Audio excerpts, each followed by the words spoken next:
The auctioneer's voice cracked in the August heat. $20, he said, tired and desperate. $20 and we can all get out of this heat. Silence. No one moved. Then from the platform, a whisper so soft it barely reached the crowd. Nobody wants me. At the edge of the gathering, a weathered rancher's hand slowly rose into the air. That single choice would save 2 souls. This is their story. The year was 1923, and the late afternoon sun cast long shadows across the weathered planks of the Carter Ranch porch. Eliza Rose Carter. 48 years old now, her hair streaked with silver, but her gray eyes still sharp, sat in the rocking chair that had once belonged to her father. The wood creaked beneath her with each gentle motion, a sound as familiar as her own heartbeat. Her great-grandson Jacob, 10 years old, with curious eyes and a mess of brown hair, had been examining the old frame hanging on the wall inside the house. The boy came running out, pointing back through the doorway.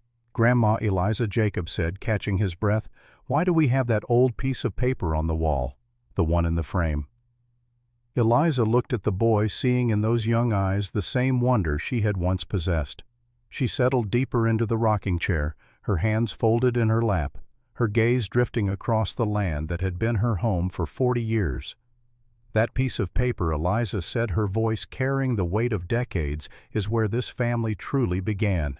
It cost $20. $20 for a life. $20 that saved 2 souls." Jacob's eyes widened. He climbed up onto the porch step, settling in close to his great-grandmother. "Tell me," he said. Eliza nodded slowly. She looked out across the land, across the 5,000 acres that had been in this family for 40 years now, and she let her mind drift back to a time when the world was harder, when justice was something men carved out with their own hands, when a single choice could change everything. "Let me tell you a story," Jacob, Eliza said, "about a man named Benjamin Carter, about a little girl nobody wanted, about me, and about the day their lives collided in a way neither of them could have imagined." She closed her eyes, and when she spoke again, her voice seemed to grow younger, stronger, carrying listeners back through the decades to a sweltering August day in 1883. The heat that day hit like a physical thing, 108 degrees under a merciless Texas sun. The town of Redfield shimmered in the distance, dust devils dancing between the wooden buildings that lined the main street. Horses stood with their heads low, tails swishing at flies. Men kept to the shade where they could find it, and women fanned themselves with whatever came to hand. In the center of town, a wooden platform had been erected. It stood 3 feet off the ground, weathered boards that had seen too many auctions, too many desperate transactions. Around it a crowd had gathered, 40 souls, maybe more, some curious, some judgmental, all of them waiting. On that platform stood a little girl. Her name was Eliza Rose Morgan. 8 years old. She should have been playing, running through fields, laughing with friends. Instead, she stood alone in the center of that platform, her small body trembling despite the heat. Her dress was too big. The fabric hung from her thin frame like a shroud faded gray cotton that had seen better days and better owners. The hem dragged in the dust when she moved. The sleeves fell past her fingertips. Someone had cinched it at the waist with a piece of rope, but even that could not make the dress fit properly. Her feet were bare, calloused, dirty. Small cuts crossed her toes where she had walked too many miles on rough ground. Her toenails were ragged, untrimmed. Her hair fell in uneven strands around her face. Once it might have been golden, but now it was the color of old straw, tangled and unwashed. Someone had tried to tie it back with a strip of cloth, but pieces had escaped and hung limply around her hollow cheeks. In her arms, clutched tight against her chest, she held a doll. The doll had been made from scraps of fabric sewn together by hands that knew little of needlework. One eye was missing. The smile that had been stitched across its face had faded to almost nothing, some of the threads pulled loose so that the mouth appeared torn. The doll's name, though no one else knew, it was Rosie. It was the only thing in the world that belonged to Eliza. The auctioneer was a man named James Crowley. 50 years old, overweight, his shirt soaked through with sweat. His voice carried across the crowd, but there was a weariness to it. He had done this too many times, sold too many children, watched too many small faces look out at hostile crowds. Now then, Crowley said, his voice cracking in the heat. We have here a girl child, 8 years of age, healthy enough, can work in a kitchen or in the fields, good hands, young enough to train up proper. He paused, looking out at the crowd. No one moved. Do I hear $50? Crowley asked. Silence. The crowd stood motionless. A few whispered to their neighbors. Most simply stared. Some looked at Eliza with pity, others with disdain. A handful looked through her as though she were not even there. Eliza kept her eyes down. She did not look at the crowd. She had learned long ago that looking at people only invited cruelty. Instead, she stared past them, fixing her gaze on the horizon where the sky met the earth in a wavering line of heat shimmer. $40 then, Crowley said, his voice rising with forced enthusiasm. Surely someone can use a girl this age. She eats little, works hard, still nothing. A man in the crowd laughed softly. Another shook his head and turned to leave. A woman whispered something to her husband, and they both looked away. $30. Crowley tried again. The desperation was creeping into his voice now. Come now, folks. This is a bargain. $30 for 8 years of service until she comes of age. The silence stretched. It was not the silence of consideration. It was the silence of rejection. Eliza felt something inside her chest tighten. She had known this would happen. She had known that no one would want her. They never did. She was too thin, too damaged, too quiet. She carried the weight of too many years in a place that no child should know. Her fingers tightened around Rosie. The doll's fabric compressed under her grip. She felt tears threatening but pushed them back. She had learned not to cry. Crying changed nothing. Crying only made them angry. $20, Crowley said, and now his voice had lost all pretense of enthusiasm. It was flat, tired. He was ready to be done with this. $20, and we can all get out of this heat. The crowd stirred slightly. A few people looked at each other, but still no hands rose. Eliza's lips moved. The words came out in a whisper so soft that almost no one heard them. But they were there, falling into the dusty air like stones dropping into still water. Nobody wants me. At the edge of the crowd stood a man. He had arrived in town that morning, riding in on a wagon pulled by 2 strong horses. He had come to buy supplies, feed for his cattle, tools for his ranch, new hinges for the barn door that kept swinging loose in the wind. He had a list in his pocket and money in his belt. He had planned to be back home by evening. His name was Benjamin Carter. He was 42 years old, tall, 6 feet and 3 inches, with the kind of build that came from decades of hard work. His shoulders were broad, made broader by the physical labor of running a ranch alone. His hands were large and calloused, the hands of a man who fixed his own fences, birthed his own calves, and swung his own hammer. His face was weathered. The Texas sun had bronzed his skin, leaving lines around his eyes and across his forehead. His jaw was strong, covered by several days of stubble that was more gray than brown now. His hair, what showed beneath his hat, had once been dark, but was now shot through with silver. He wore a clean shirt, white cotton, that Rosa had washed and pressed before he left that morning, though it was already marked with dust from the road. His pants were denim-worn but sturdy. His boots were leather scuffed and practical. His hat, a wide-brimmed affair that had seen 10 years of use, was pulled low to shade his eyes from the brutal sun. Benjamin had not intended to stop at the auction.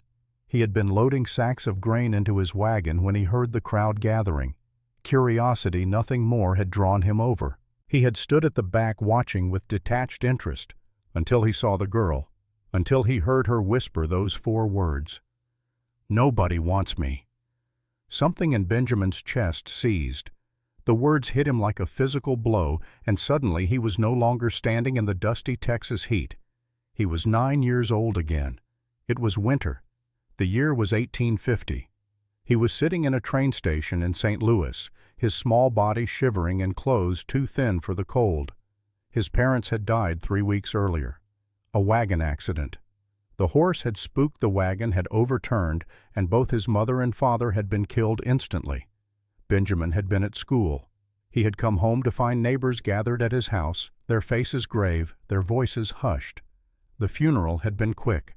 Then came the question of what to do with the boy. No relatives had stepped forward. His mother had been an only child. His father's brother lived somewhere in California, but no one knew exactly where, and no one was willing to spend the money to find out. So Benjamin had been put on a train, sent to his grandmother, or so they told him. She lived in Texas. She would take care of him. But when the train arrived in San Antonio, she was not there. Benjamin had waited on the platform as the other passengers departed. He had waited as the sun set and the station emptied. He had waited through the night huddled on a bench, his small bag clutched in his arms. She never came. Later he would learn that she had died 2 months earlier. No one had thought to inform the people in St. Louis. No one had checked. For 3 days Benjamin had lived in that train station. He slept on benches. He drank water from the public fountain. He ate scraps that kind souls occasionally offered. And he waited, always waiting, for someone who would never arrive. On the 4th day, a man had found him. His name was William Carter. He was a rancher in town to sell cattle. He had no wife, no children. He was rough and hard, but not cruel. He had looked at the boy shivering on the bench and made a decision. "You got people?" William had asked. No, Sir Benjamin had answered, his voice small. William had stood there for a long moment thinking. Then he had nodded once. "Come on, then. I got a ranch. Could use some help. You work hard, you eat. You slack off, you sleep outside." "Fair." "Yes, sir," Benjamin had said. And that had been that. William Carter had taken him home, had given him a place, had taught him everything about ranching, about cattle, about how to survive in a hard land, had never once raised a hand to him, had left him the ranch when he died 15 years later. William Carter had saved Benjamin's life with a single choice, and now, standing in the crowd watching this little girl trembling on the platform, Benjamin heard those words again. "Nobody wants me." He knew what it felt like to be unwanted. He knew the cold emptiness of waiting for someone who would never come. He knew the particular kind of despair that settled into young bones when the world made it clear that you did not matter. He had carried that knowledge for 33 years. And in that moment, watching Eliza clutch her ragged doll, he made a decision. His hand rose into the air. $20, Benjamin said. His voice was steady, though his heart was not. The effect was immediate. Heads turned. The crowd, which had been starting to disperse, went still. People stared at Benjamin, recognizing him. The Carter Ranch was well known in these parts. Benjamin Carter was known as a fair man, a hard worker, someone who kept to himself and paid his debts. He was also known as a widower. 3 years earlier, his wife Emily had died. Cancer had taken her slowly, eating away at her insides while Benjamin had watched helplessly. She had been 38 years old. They had been married for 16 years. They had tried to have children. Twice Emily had been pregnant. Twice she had lost the baby. The second time had nearly killed her. The doctors had said there could be no more attempts. Emily had died in their bed with Benjamin holding her hand, whispering promises he did not know how to keep. Her last words to him had been clear. "Benjamin," she had said, her voice barely audible. "Promise me something." Anything, he had answered. "Promise me you will not let grief turn you into stone. Promise me you will find something to love again, someone to care for. Promise me you will not just exist. Promise me you will live." He had promised, because how could he refuse a dying woman anything? But for 3 years after she was buried, he had done nothing but work. He rose before dawn. He worked until his body ached. He fell into bed and slept the dreamless sleep of exhaustion. He spoke to no one except Rosa, the woman who had managed his household for 20 years, and even to her he said little.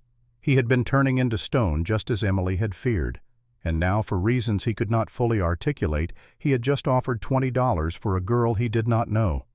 James Crowley blinked in surprise. He looked at Benjamin, then at the girl, then back at Benjamin. "Sold," Crowley said quickly, as though afraid Benjamin might change his mind. "Sold to Mr. Benjamin Carter." A murmur ran through the crowd. Some people nodded approvingly, others frowned. A few whispered to their neighbors, speculation and judgment mixed together in equal measure. On the platform, Eliza's head lifted slowly. For the first time since the auction had begun, she looked directly at the crowd. Her eyes found Benjamin.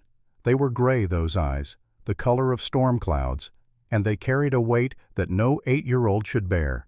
She did not smile. She did not cry. She simply watched him, her small face expressionless, her arms still wrapped around her doll. Benjamin stepped forward. The crowd parted for him. He climbed the 3 steps onto the platform, his boots heavy on the wood. He approached Eliza slowly, careful not to move too quickly. He had worked with frightened animals before. He knew the importance of being slow, deliberate, predictable. When he reached her, he did not loom over her. Instead, he knelt down, lowering himself so that they were at eye level. Up close, he could see the bruises, faded yellow and green marks on her arms, a small scar on her temple, dirt under her fingernails that looked like it had been there for weeks. "You can come with me," Benjamin said quietly. His voice was gentle, the same tone he used with newborn calves. "I will not hurt you. I give you my word on that." Eliza stared at him. Suspicion flickered across her face. She had heard promises before, promises that had proven to be lies, promises that had preceded pain. Time stretched. The crowd watched. Benjamin waited. He did not rush her. He did not reach for her. He simply knelt there, his weathered face patient, his eyes steady. Finally, after what felt like an eternity, Eliza moved. She took one small step forward, then another. She stopped just within reach. Benjamin slowly extended his hand, palm up. An offering, not a demand. Eliza looked at his hand. Her fingers were still wrapped around Rosie. She hesitated. Then slowly she shifted the doll to her left arm and placed her right hand in Benjamin's. Her hand was small, cold despite the heat. The skin was rough, marked by work that hands so young should never have known. But she held on. Benjamin stood, keeping her hand in his. Together they walked down from the platform. The crowd parted again. Some people watched with curiosity, others with judgment. Benjamin kept his gaze forward, ignoring them all. "What is your name?" Benjamin asked as they reached the ground. There was a pause. Then in a voice barely above a whisper, the girl answered, "Eliza." "Eliza," Benjamin repeated, nodding. "That is a good name." They reached his wagon. It was a simple affair. 2 strong horses in the traces, a flatbed loaded with sacks of grain and coils of rope, and the tools he had purchased. Benjamin had spread a blanket across one corner of the bed, thinking he might need to rest during the long ride home. Now he helped Eliza climb up. She moved carefully, as though afraid the wagon might collapse beneath her. She settled herself on the blanket, drawing her knees up to her chest, wrapping one arm around them, while the other still held Rosie. Benjamin climbed up onto the driver's seat. He took up the reins, clicked his tongue, and the horses started forward. The wagon wheels creaked. Dust rose behind them. The town of Redfield began to fade into the shimmering heat. They rode in silence. Benjamin did not try to force conversation. He knew that words meant little right now. She would speak when she was ready, if she ever was. Instead, he focused on the road. The journey to his ranch was 45 minutes at a steady pace. The sun was beginning its descent toward the horizon, the worst of the heat finally breaking. Behind him, he could sense Eliza's presence, small, tense, watchful. He glanced back once and saw her staring out at the landscape. Her eyes moved constantly, taking in every detail. The fences, the cattle in distant fields, the way the road curved, the position of the sun. She was mapping everything he realized, memorizing the route, planning her escape if it came to that. Benjamin felt something tighten in his chest. What had been done to this child to make her so careful, so ready to run? They passed a grove of cottonwood trees, their leaves rustling in the slight breeze that had finally picked up. They crossed a shallow creek, the horses' hooves splashing through water that ran clear over smooth stones. They climbed a gentle rise and crested it, and there spread out before them was the Carter Ranch. The house stood at the center, broad and low. It had been built from weathered pine, the wood aged to a soft gray. The roof was shingled, recently repaired after a storm had torn several sections loose. A wide porch wrapped around the front, and one side with rocking chairs sitting empty in the shade. Flower boxes hung from the porch railing, though they had been neglected since Emily's death, and now held only dried stalks.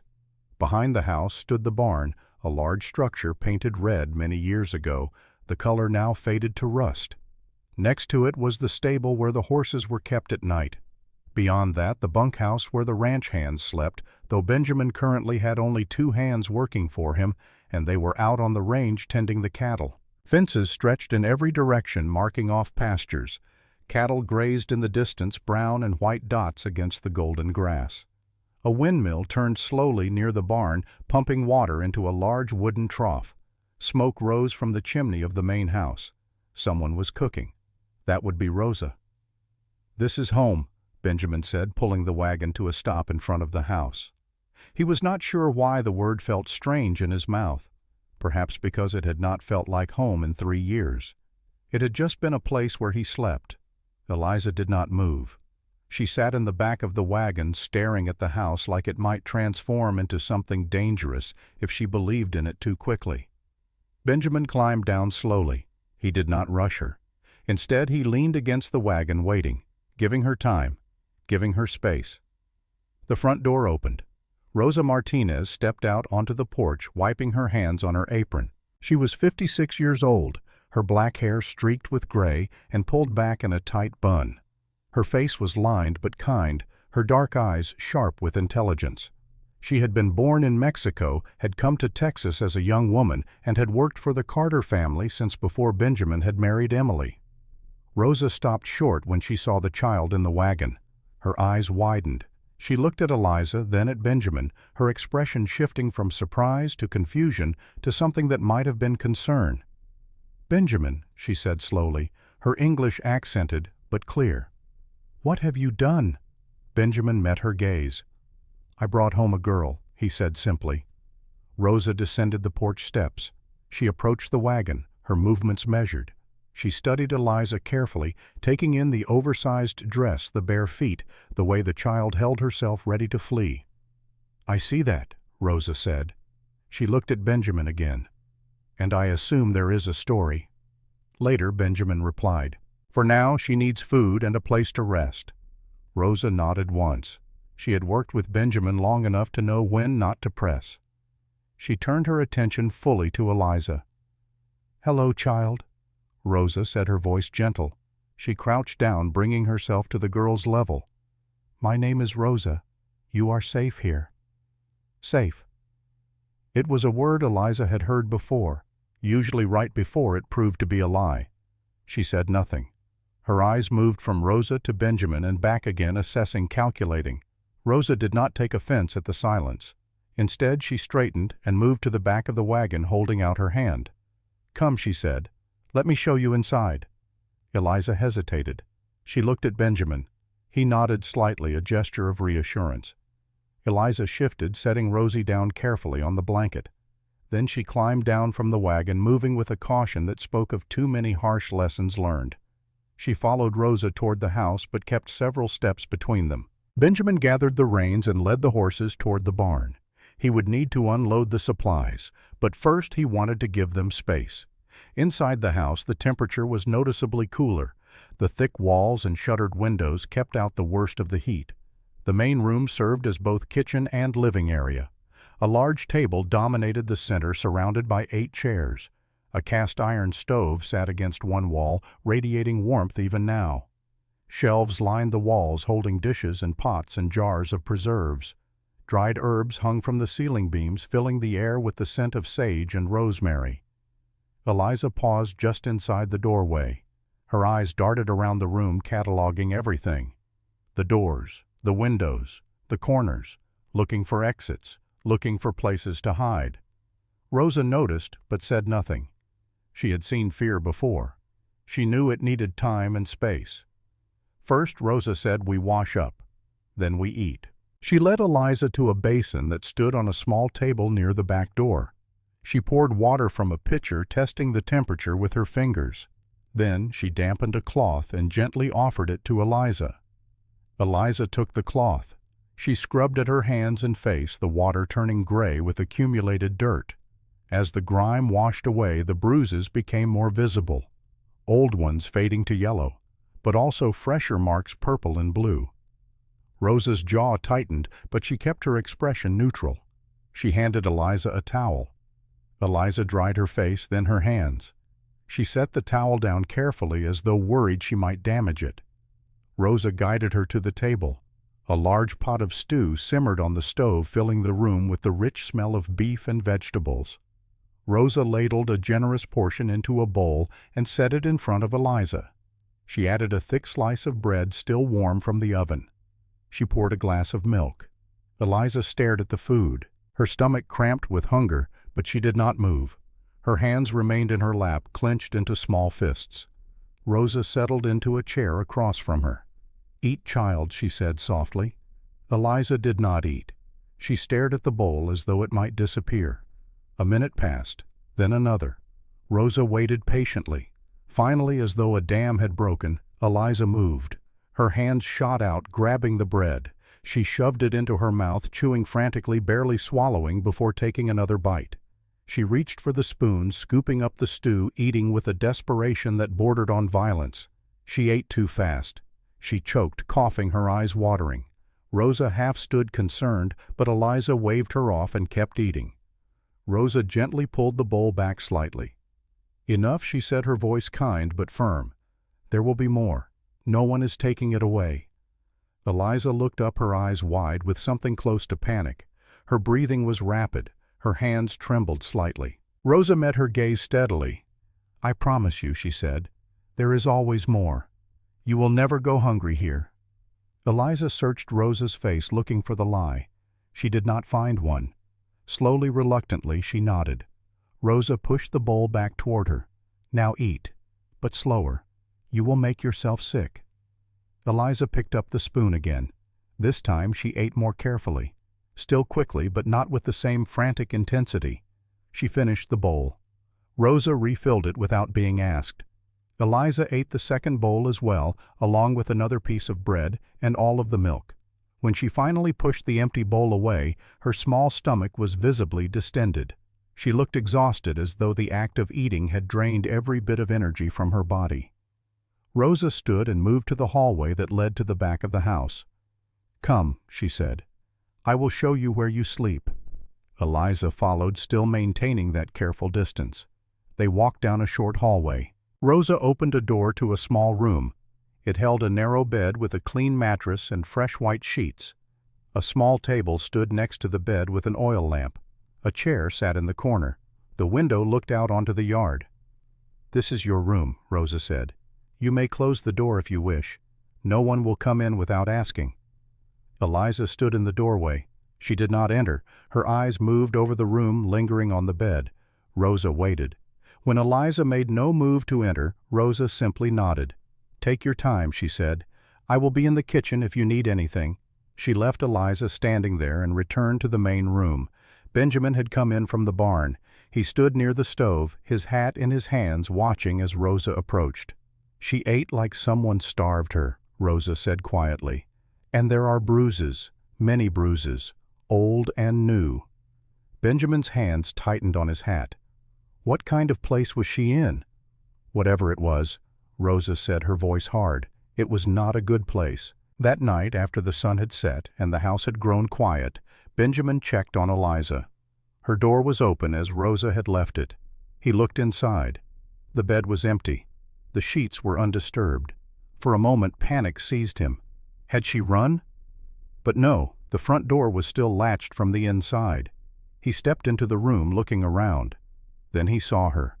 Eliza was curled beneath the bed. She had pulled the blanket down with her and wrapped it tightly around her small body.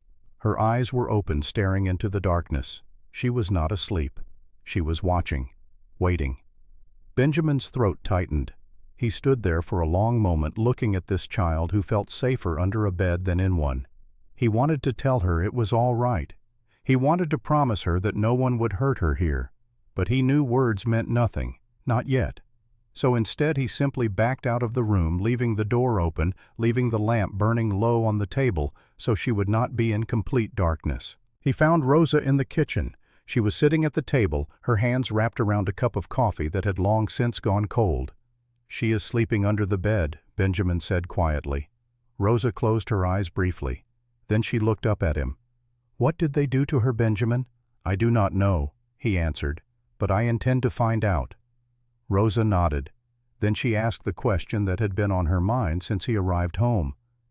"Why did you bring her here?" Benjamin was silent for a long moment. He looked out the window at the dark landscape, thinking about a 9-year-old boy in a train station, thinking about William Carter and a single choice, thinking about Emily's last words. "Because I know what it feels like," he said finally, "to be unwanted, to wait for someone who never comes, and I could not walk away." Rosa reached across the table and placed her hand over his. "You have a good heart, Benjamin Carter. Emily knew that. I know that. And someday that little girl will know it too." Benjamin hoped she was right, because right now, under a bed in a room down the hall, a child was lying awake in the darkness, afraid to trust, afraid to hope, afraid that this fragile safety was just another lie waiting to crumble. The first week passed slowly. Each day brought small changes, tiny shifts that might have gone unnoticed by anyone who was not watching closely. But Benjamin was watching, and so was Rosa. On the second morning, Eliza woke at 4:30, long before the sun had risen. Benjamin heard the soft creak of floorboards and rose from his own bed, curious. He found her standing in the corner of the kitchen, her back against the wall, her arms wrapped around Rosie. "Good morning," Benjamin said quietly, not wanting to startle her. Eliza jumped anyway. Her eyes went wide, her body tensing like a trapped animal. Benjamin raised his hands slowly, palms out. "I am just making coffee," he said. "Would you like to sit?" Eliza did not move. She stayed in her corner, watching as Benjamin went about his morning routine. He stoked the fire in the stove. He filled the coffee pot with water from the pump. He measured out the grounds. The familiar actions seemed to calm her slightly. When the coffee was ready, Benjamin poured himself a cup. He did not offer her any.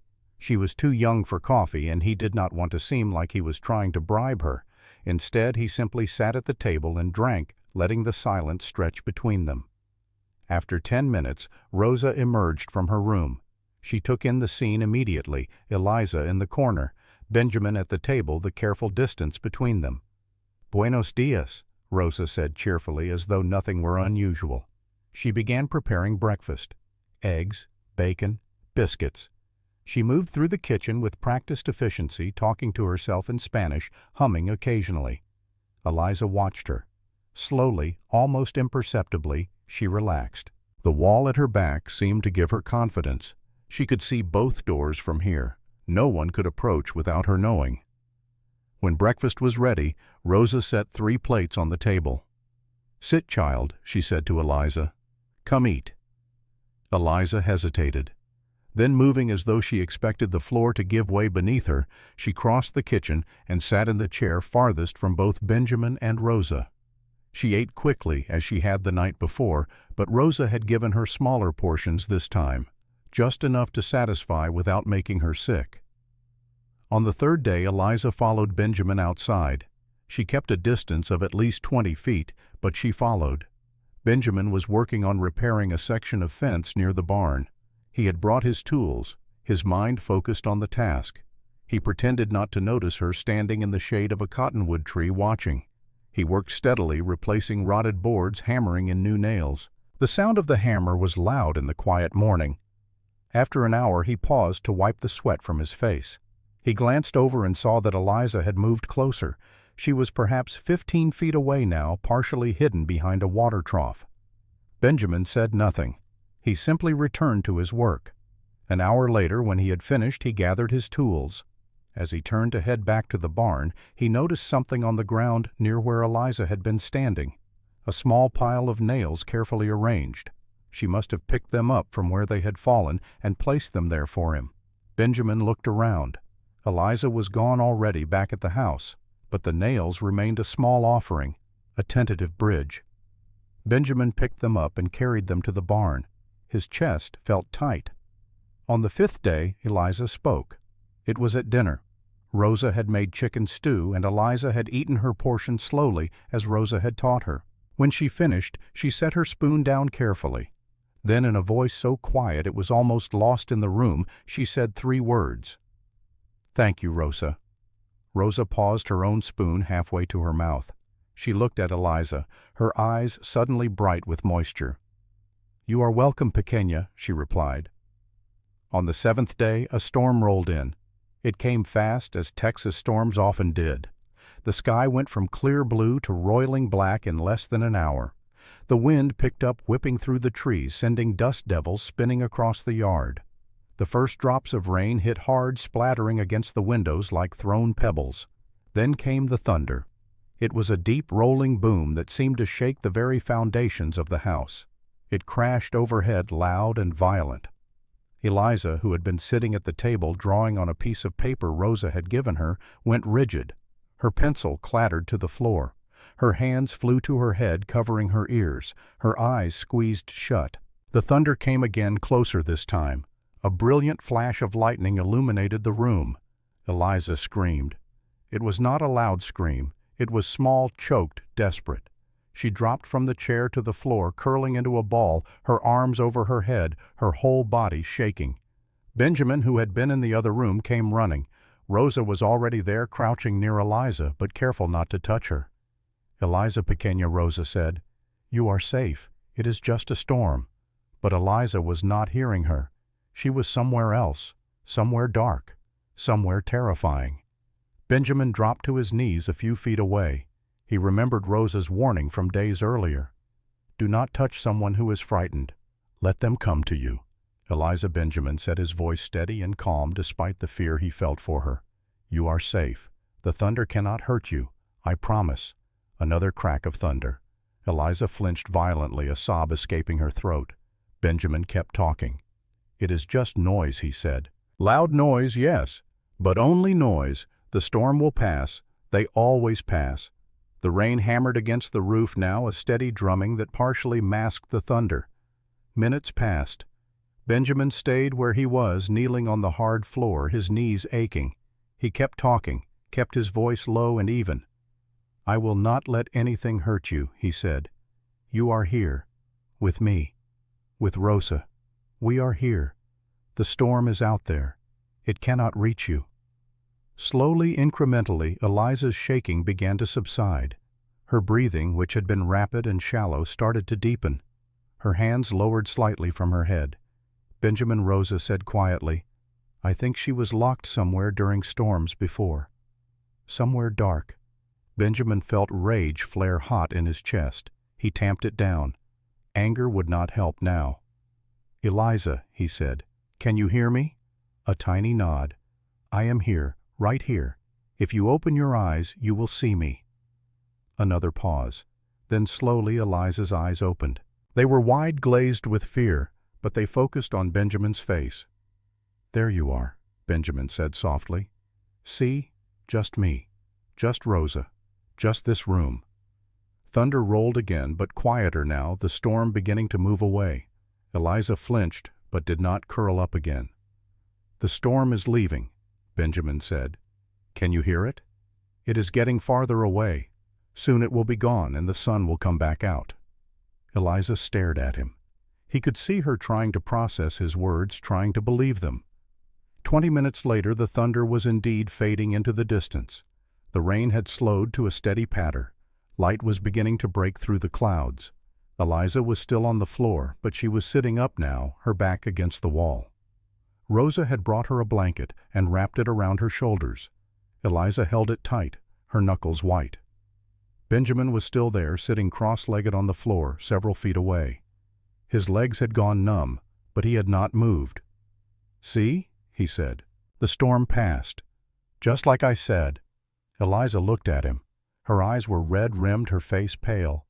But for the first time since he had met her, she looked directly into his eyes and held his gaze. "You stayed," she whispered.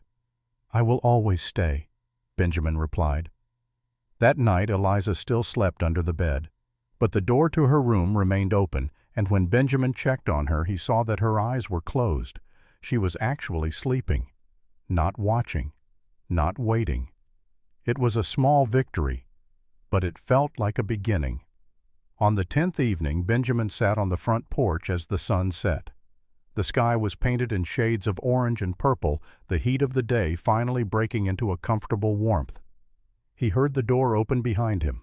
Small footsteps crossed the porch. Eliza emerged, clutching Rosie.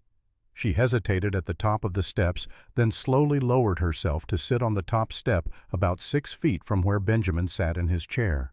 They sat in silence for several minutes. A hawk circled overhead, riding the thermals. Cattle lowed in the distance. The windmill creaked as it turned. "Mr. Ben," Eliza said suddenly. Benjamin looked over at her. Yes, Eliza was staring at her feet, not looking at him. "If I stay," she said, her voice barely audible, "will you send me back?" The question hit Benjamin like a punch. He set down the cup of coffee he had been holding, giving himself a moment to find the right words. "No," he said firmly. "I will never send you back." Eliza's hands tightened on Rosie. "People say that," she said. "Then they change their minds. When I am bad. Or too much work." Benjamin leaned forward in his chair, resting his elbows on his knees. "Eliza," he said, "look at me." Slowly she turned her head. Her gray eyes met his. "I will not change my mind," Benjamin said. "Do you know why?" She shook her head. "Because I know what it feels like," Benjamin said, "to wait for someone who never comes. To think that nobody wants you, and I will not let you feel that way again, not as long as I am alive." Eliza studied his face, searching for the lie, for the crack in the promise. "How do you know?" she asked. "How do you know what it feels like?" Benjamin took a breath. "When I was 9 years old," he said, "my mother and father died. I had no one. I was sent to wait for my grandmother, but she never came. I waited in a train station for 3 days, alone, scared, hungry, thinking that maybe I would just stay there forever because nobody cared enough to come for me." Eliza's eyes widened slightly. But then Benjamin continued, "A man found me. His name was William Carter. He took me home. He gave me a place. He taught me how to work, how to survive, how to be a man. He did not have to do that, but he chose to, and that choice saved my life." He paused, letting the words settle. "I cannot give you back what was taken from you," Benjamin said. "I cannot erase what happened before. But I can give you this: a place, safety, food, a roof, and I can promise you that I will not send you away, ever." Eliza's chin trembled. "But what if I am broken?" she whispered. "What if I cannot be fixed?" Benjamin felt his throat tighten. "You are not broken," he said. "You are hurt. There is a difference. Hurt can heal." She looked down again, her shoulders shaking slightly. After a long moment she shifted. She moved closer. Not right next to him, but closer. She sat on the step directly below his chair, still holding Rosie, still not quite trusting, but trying. Benjamin sat very still. He did not want to do anything that might scare her away. They sat like that as the sun sank below the horizon, as the stars began to emerge one by one in the darkening sky. The night air cooled. Crickets began their evening song. Then so quietly, he almost missed it. Eliza spoke one more time. "Can I call you Papa?" Benjamin's breath caught. He thought of Emily, of her last words, of the promise he had made. He thought of this little girl who had been through so much, who was reaching out despite every reason not to. "Yes," he said, his voice rough. "I would like that very much." Eliza nodded. She did not say anything else. But when she finally stood to go inside, she walked past his chair close enough that her shoulder brushed his leg. It was the first time she had voluntarily touched him. That night, when Benjamin checked on her one last time before going to bed himself, he saw that she was still under the bed. But the blanket was wrapped around her more loosely. Her breathing was deep and even, and her face, for the first time since he had seen her, looked peaceful. 3 days later, everything changed again. The morning arrived clear and bright, the kind of Texas morning that promised heat by noon, but offered a brief window of coolness at dawn. Benjamin was in the barn tending to the horses when he heard the sound of hooves approaching. He set down the brush he had been using on Buck's flank and walked to the barn door. A rider was coming up the road. Even from a distance, Benjamin recognized the horse, a sturdy bay mare, and the man astride it. Sheriff Robert Kane. Benjamin felt something cold settle in his stomach. Kane did not make social calls. If he was here, it meant trouble. The sheriff pulled up in front of the house and dismounted. He was 48 years old, his face weathered by years of sun and hard decisions. His brown uniform was dusty from the ride, and the star-shaped badge pinned to his chest caught the morning light. He had a thick mustache streaked with gray and eyes that had seen too much violence to ever be truly at ease. Ben Kane called out, his voice carrying across the yard. Benjamin walked toward him, wiping his hands on his pants. "Robert," he said, "what brings you out this way?" Kane's expression was serious. "I need to talk to you about that girl." Benjamin's jaw tightened. "What about her?" Kane shifted his weight, his hand resting on the butt of his pistol out of habit rather than threat.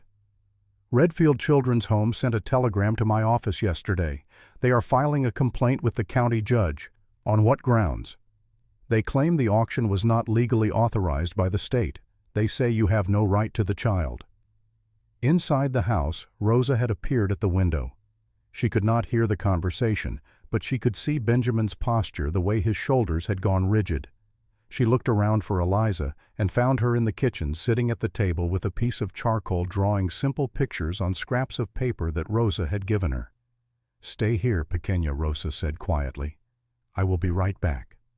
She stepped out onto the porch close enough to hear, but not to intrude. Benjamin's voice was low but hard. "They abused her, Robert. Look at her arms if you do not believe me." "I am not saying I do not believe you," Kane replied. He pulled off his hat and ran a hand through his thinning hair. "But they have state certification. You are just a rancher. The law is not always about what is right. Sometimes it is just about what is written down. Then the law is wrong. Maybe so. But I still have to follow it. Judge Cruz is setting a hearing. 2 weeks from now in Redfield. You will need to be there." Benjamin's hands clenched into fists at his sides. "And if I do not come," Kane's expression hardened, "then I will be back with a warrant, and I will take the girl by force. I do not want to do that, Ben, but I will if I have to." The two men stared at each other. They had known each other for 15 years. Kane had been at Emily's funeral. He was a good man as far as lawmen went, but he was also a man who followed the rules. "Fine," Benjamin said finally.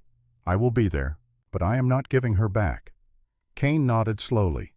"Get yourself a lawyer, Ben, a good one, because they have hired Gerald Ashford out of Austin." Benjamin knew the name. Everyone in Texas who had ever been involved in a legal dispute knew that name. Ashford was expensive, ruthless, and nearly always won. Kane continued, "I need to see her. Make sure she is here and being cared for. That is part of the complaint. They claim you might have harmed her or sold her on." Benjamin's face flushed with anger. "You think I would do that? I do not think anything, Ben, but I have a job to do." Rosa stepped forward. "She is in the kitchen, Sheriff. You may see her, but you will not frighten her. She has been frightened enough."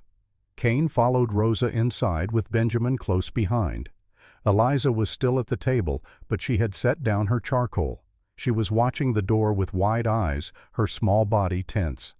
Kane removed his hat and approached slowly. He crouched down a few feet from her, making himself less imposing. "Hello there," he said, his voice gentle. "My name is Sheriff Kane." "What is your name?" Eliza said nothing. Her eyes darted to Benjamin. "Her name is Eliza." Benjamin said from the doorway, "And she does not talk much to strangers yet." Kane nodded. "That is all right." He looked at Eliza carefully, noting the faded bruises on her arms, the way she held herself ready to bolt. "You doing okay here, Eliza?" he asked. "These folks treating you well?" Eliza glanced at Rosa, then at Benjamin. Slowly she nodded. "You getting fed? Got a place to sleep?" Another nod. Kane straightened. He looked around the kitchen, taking in the clean surfaces, the smell of fresh bread, the obvious care that had gone into preparing the space. He turned back to Benjamin. "She looks better than most kids I have seen come out of that place," he said quietly. "Then why are we having this conversation?" Benjamin asked, his voice tight. "Because the law does not care about better," Cain replied. "It cares about jurisdiction, and right now the home has it." He moved toward the door, then paused. "Get a lawyer, Ben," he said again. "A damned good one, because if you do not, you will lose her." After Cain left, the house fell into a heavy silence. Eliza sat at the table, her eyes fixed on Benjamin. Rosa busied herself at the stove, but her movements were stiff with worry. Benjamin crossed the room and knelt beside Eliza's chair. "Are you all right?" he asked. Eliza's voice was small. "Are they going to take me back?" "No," Benjamin said firmly. "But we have to go to a judge. We have to show him that you belong here." "What if he says I do not?" Benjamin took a breath.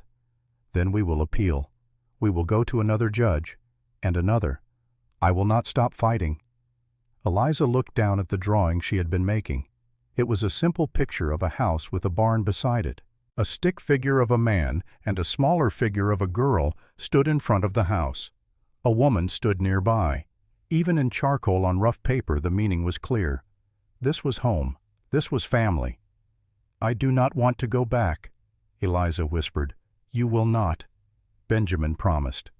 But even as he said it, doubt gnawed at him. Cain's words echoed in his mind. "Get a lawyer. A damned good one." The next day, Benjamin rode into Austin. The journey took most of the morning.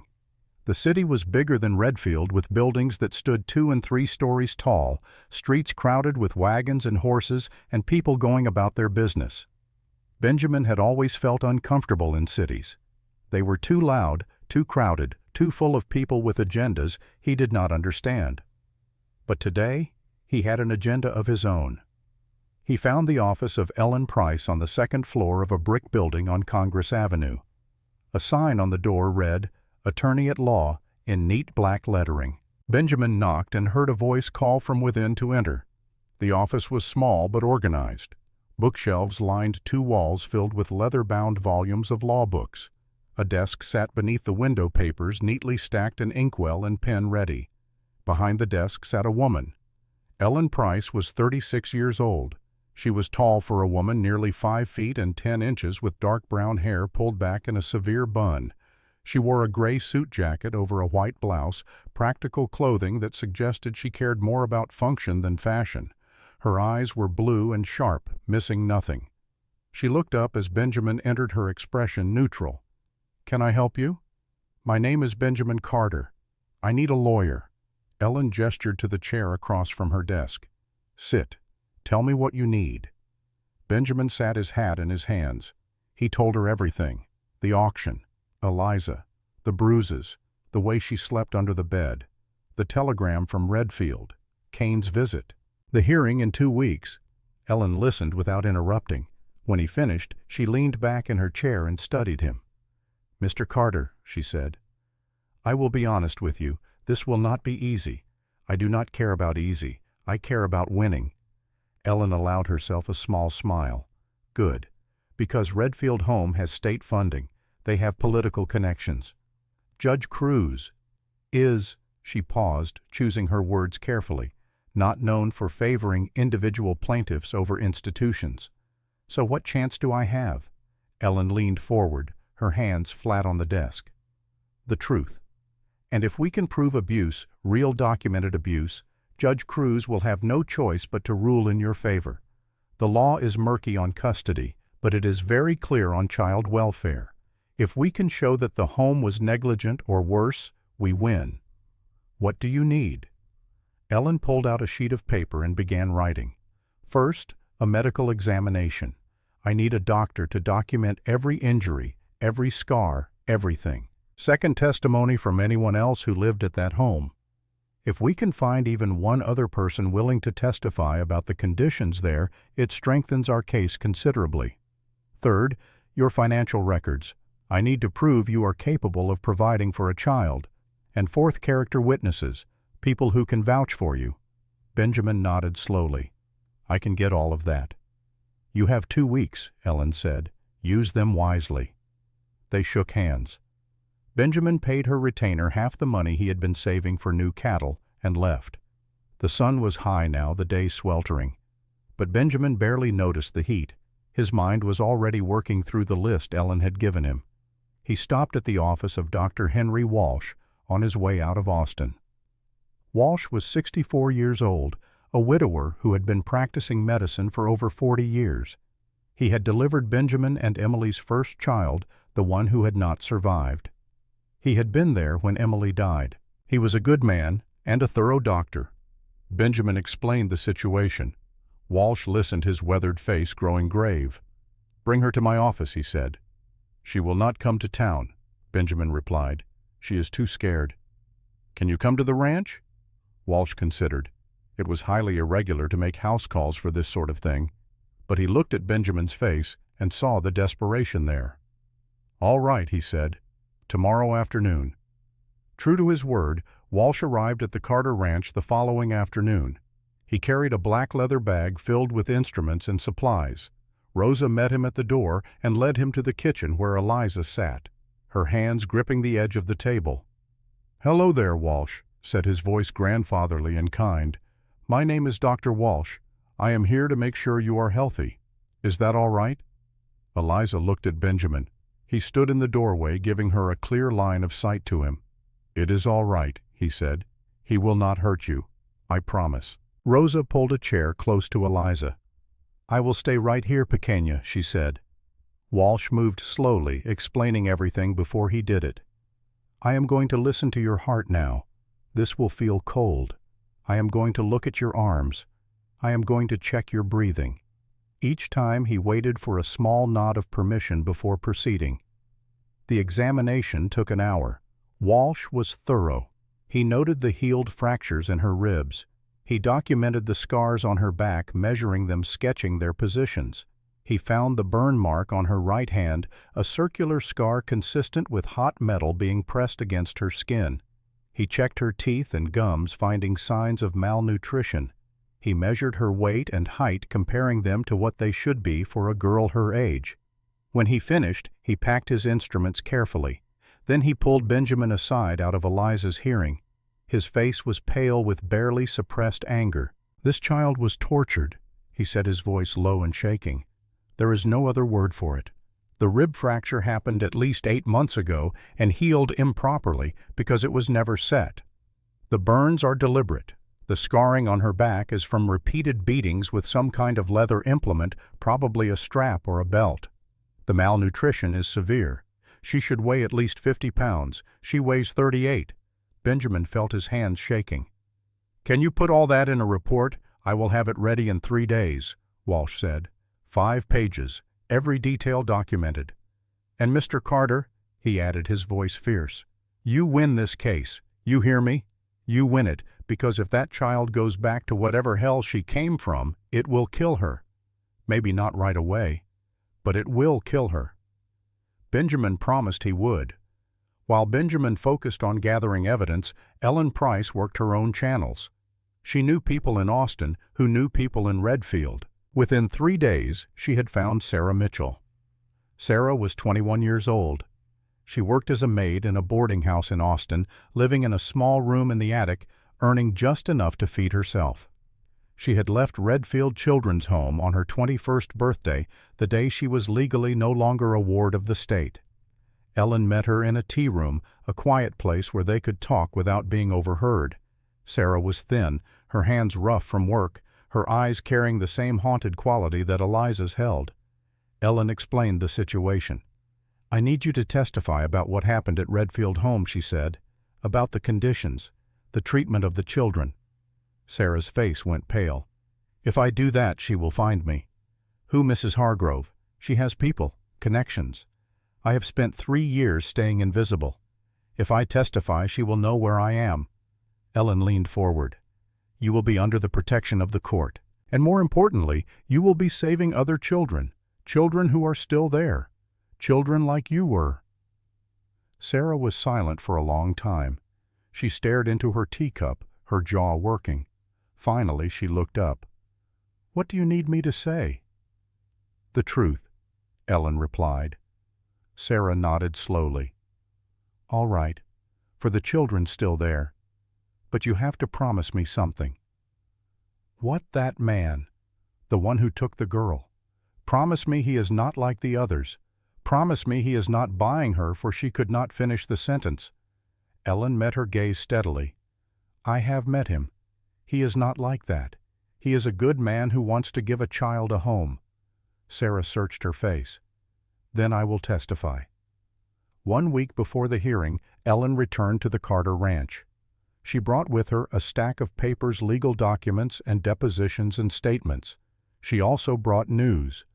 "I found a witness," she told Benjamin, "a woman named Sarah Mitchell. She lived at Redfield for 12 years. She is willing to testify." "What will she say?" Ellen's expression was grim. Everything.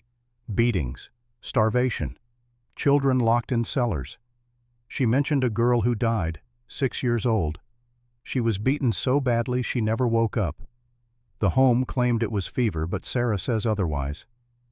Benjamin felt sick. "How many children are still there?" Ellen shook her head.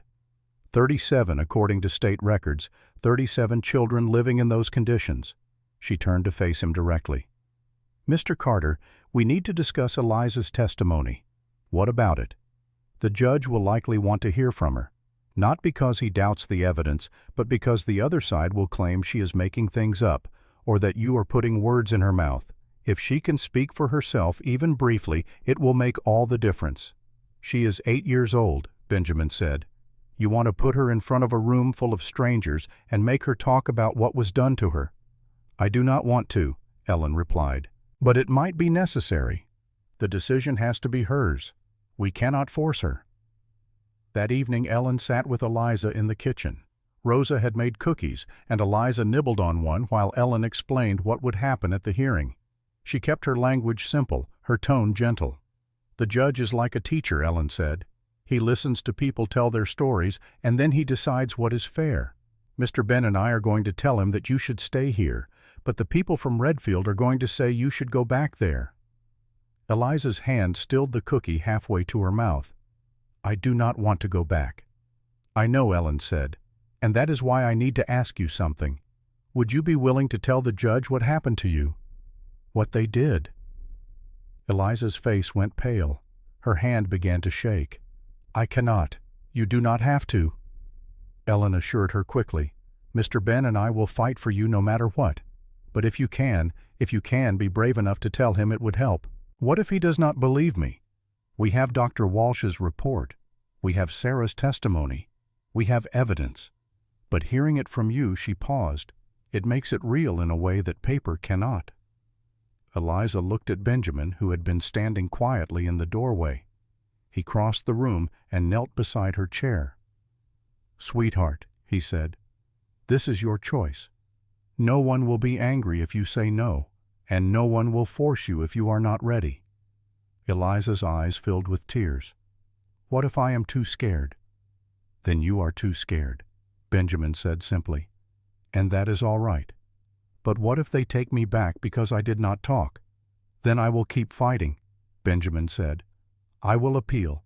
I will go to higher courts. I will not stop." Eliza looked down at her hands.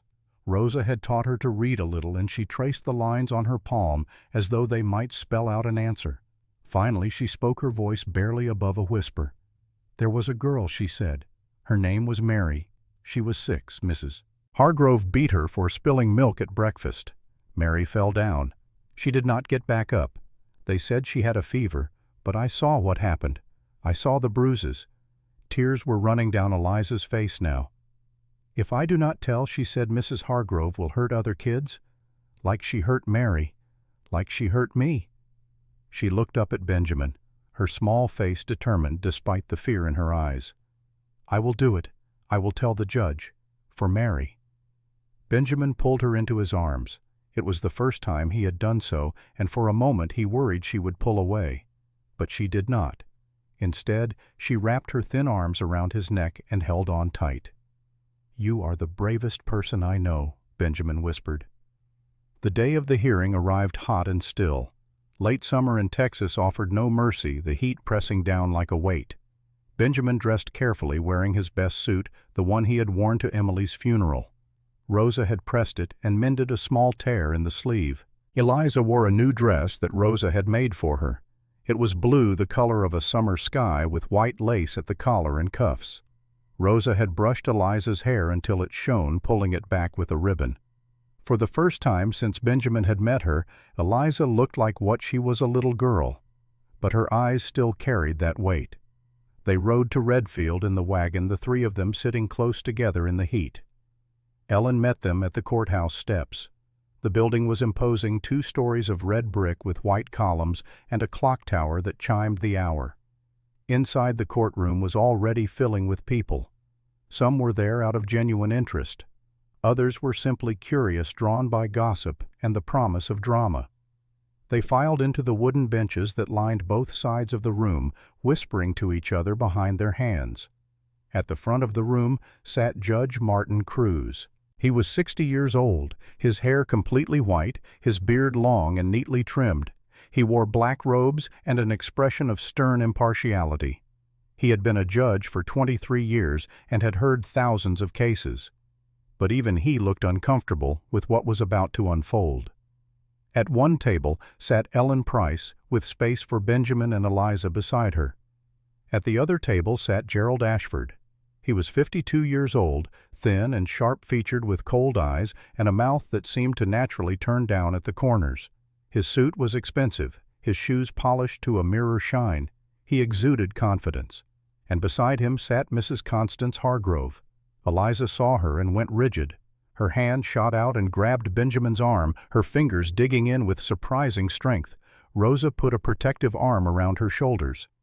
Mrs. Hargrove was 54 years old. She wore a black dress that buttoned up to her throat, her graying hair pulled back in a severe bun. Her face was angular, her lips thin. She sat with perfect posture, her hands folded in her lap. When she saw Eliza, her expression did not change. She simply looked at the girl as one might look at a piece of property that had gone missing and been recovered. Benjamin felt rage surge through him. He wanted to stand up, to shout, to demand that this woman be arrested immediately. But Ellen's hand on his arm stopped him. "Not yet," her expression said. "Let the system work." The bailiff called the court to order. Judge Cruz looked out over the assembled crowd, his gavel in hand. "This court is now in session," he said, his voice carrying easily through the room. "We are here to determine the matter of custody regarding the minor child, Eliza Rose Morgan. Mr. Ashford, you may begin." Ashford stood buttoning his jacket with practiced ease. "Your Honor," he began, his voice smooth and confident, "this case is quite simple. Mr. Benjamin Carter unlawfully obtained custody of a ward of the state through an illegitimate auction. Redfield Children's Home. A state-certified institution has the legal right and indeed the moral obligation to care for this child." He began to pace a theatrical gesture that drew all eyes to him. "Mr. Carter, though perhaps well-meaning, is an unmarried rancher with no experience raising children. He lives alone save for a housekeeper of questionable background. This is not a suitable environment for a young girl who requires structure, education, and proper Christian guidance." He paused for effect. "Furthermore, Your Honor, Redfield Children's Home provides all these things: education, structure, values. Mr. Carter offers nothing but sentiment and good intentions, which, as we all know, are insufficient foundations upon which to build a child's future." Ashford returned to his seat looking satisfied. Judge Cruz turned to Ellen. "Ms. Price." Ellen stood. She did not button her jacket or pace. She simply stood straight and looked directly at the judge. "Your Honor," she said, her voice clear and strong, "Mr. Ashford is correct about one thing. This case is simple, but not in the way he suggests." She took a step forward. "This is a case about a child who was abused, starved, beaten, terrorized. And when one good man offered her safety, the very institution that harmed her now demands her return so they can continue to collect $15 per month in state funding." A murmur ran through the courtroom. Judge Cruz rapped his gavel once. Order. Ellen continued. We will prove beyond any doubt that Redfield Children's Home is not a place of care. It is a place of cruelty, and Eliza Rose Morgan deserves better. She sat down. Ashford half rose as though to object, but Judge Cruz waved him down. Call your first witness, Ms. Price. Ellen stood again. The plaintiff calls Dr. Henry Walsh. Dr. Walsh made his way to the witness stand. He was sworn in his hand, steady on the Bible, his voice firm, as he promised to tell the truth. Ellen approached him with a folder in her hand. Dr. Walsh, you examined Eliza Rose Morgan on September 2nd of this year. Can you describe your findings? Walsh opened his own copy of the report, though he clearly did not need it. He had memorized every detail. Yes, he said. The child showed signs of severe and prolonged malnutrition. She weighed 38 pounds, well below the expected weight for a girl of her age and height. She had multiple old fractures, including 2 ribs, that had healed improperly, suggesting they were never properly treated. She had extensive scarring on her back, consistent with repeated beatings with a leather implement, and she had a burn mark on her right hand that appears to have been deliberately inflicted. How can you be certain these injuries were not accidental? Ellen asked. The pattern, Walsh replied. Accidental injuries are random. These were systematic. The scarring on her back shows at least a dozen separate incidents over a period of years. The burn is circular and uniform, consistent with a hot object being pressed and held against the skin. No accident produces that result. In your professional opinion, were these injuries the result of abuse? Absolutely, Walsh said without hesitation. This child was tortured. The courtroom erupted. People gasped. Some shook their heads in disbelief. Others stared at Mrs. Hargrove, whose face remained impassive. Judge Cruz banged his gavel repeatedly. Order, order in this court. When the room finally quieted, Ashford stood for cross-examination. Dr. Walsh, he said, his tone almost bored. You say these injuries occurred over years, but you cannot say where they occurred, can you? They occurred while she was in the care of Redfield Children's Home. Walsh replied, but you have no proof of that. The scarring indicates abuse over at least 3 years. Eliza was at Redfield for 5 years. The mathematics is simple, Mr. Ashford.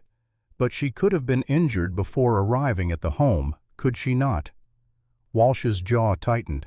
She was 3 years old when she arrived. Are you suggesting a 3-year-old child was systematically beaten for 3 years before that? Ashford waved his hand dismissively. I am suggesting you cannot definitively place these injuries at Redfield Home.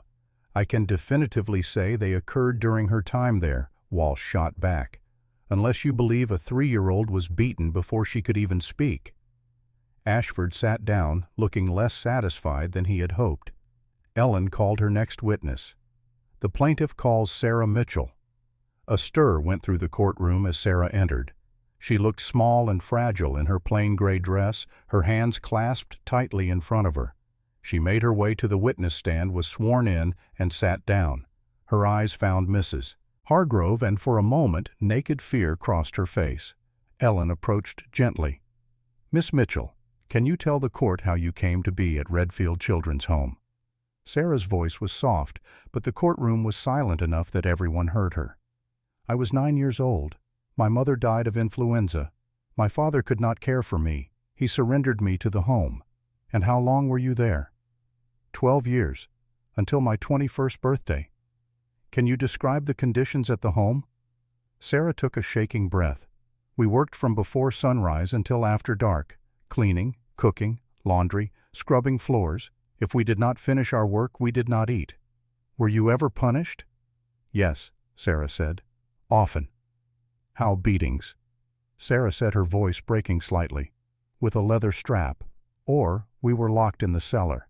Who administered these punishments? Sarah's eyes moved to Mrs. Hargrove again. She did. Ashford shot to his feet. Objection. This witness clearly has a bias. She was dismissed from the home for theft. Sarah's head snapped up, her eyes flashing. That is a lie. I left because I turned 21. I was never dismissed. Mr. Ashford, Judge Cruz said coldly. Do Do you have evidence of this theft? Ashford hesitated. It was in the home's records, Your Honor. Produce them. I do not have them with me. Then sit down and let the witness answer. Ashford sat, his face flushed. Ellen continued. Miss Mitchell, do you know a girl named Mary Thompson? Sarah's eyes filled with tears. Yes. She was 6 years old. What happened to Mary? Sarah's voice dropped to barely above a whisper. Mrs. Hargrove beat her for spilling milk at breakfast. Mary fell and hit her head on the table corner. She never woke up. The courtroom went deadly silent. Even the sound of breathing seemed too loud. And what did Mrs. Hargrove say happened? Ellen asked. That Mary died of fever, Sarah said. But I saw her that morning. I saw the bruises. We all did. How many other children have died at Redfield Home during your time there? Sarah closed her eyes. 3 that I know of, maybe more. Judge Cruz set down his gavel carefully as though afraid he might break it. Ms. Price, he said, his voice strained, do you have more witnesses? Just 2 more. Your Honor, proceed. The plaintiff calls Mrs. Constance Hargrove to the stand. This caused another stir. Ashford stood quickly. Your Honor, I object. My client is not required to testify. She is not. Judge Cruz agreed, but if she refuses, the jury will note it. He looked at Mrs. Hargrove. Will you take the stand? Mrs. Hargrove. For the first time, Mrs. Hargrove's composure cracked slightly. Her lips pressed into a thin line. Then she stood and walked to the witness stand with rigid dignity. She was sworn in and sat down, arranging her skirts precisely. Ashford approached her first, establishing her credentials. Mrs. Hargrove spoke in a clear, cold voice about her 18 years running the home, about the hundreds of children she had cared for, about the education and structure they received. Then Ellen stood for cross-examination. Mrs. Hargrove. Ellen said, How much money does the state pay you per child? Hargrove's eyes narrowed. $15 per month per child. And how many children are currently in your care? 37. Ellen pulled out a piece of paper and made a show of calculating. So you receive $555 per month from the state, $6,660 per year. We use that money to care for the children, Hargrove said stiffly. Of course, Ellen said smoothly. But if a child leaves your care, you lose that income, do you not? The money follows the child to their new placement. But if there is no new placement, if they simply leave, we lose that funding. Yes. So you have a financial incentive to keep as many children as possible for as long as possible. Ashford stood. Objection relevance. It goes to motive, Your Honor, Ellen replied. Overruled, Judge Cruz said. Answer the question, Mrs. Hargrove. Hargrove's face had gone slightly red. We care for children. The funding is secondary. Ellen let that hang in the air for a moment. Mrs. Hargrove. Have you ever struck a child? A pause. I have administered discipline when necessary, with a leather strap, on occasion. Have you ever locked a child in a cellar? Hargrove's jaw tightened. Only as a last resort, for their protection. Protection from what? From themselves, from sin. Ellen walked closer to the witness stand. Do you know Eliza Rose Morgan? Of course. She was a ward at our facility for 5 years. Was she a difficult child? She required more discipline than most. Why? She was willful, disobedient. Did you ever strike Eliza? A long pause. I may have. I do not recall specifically.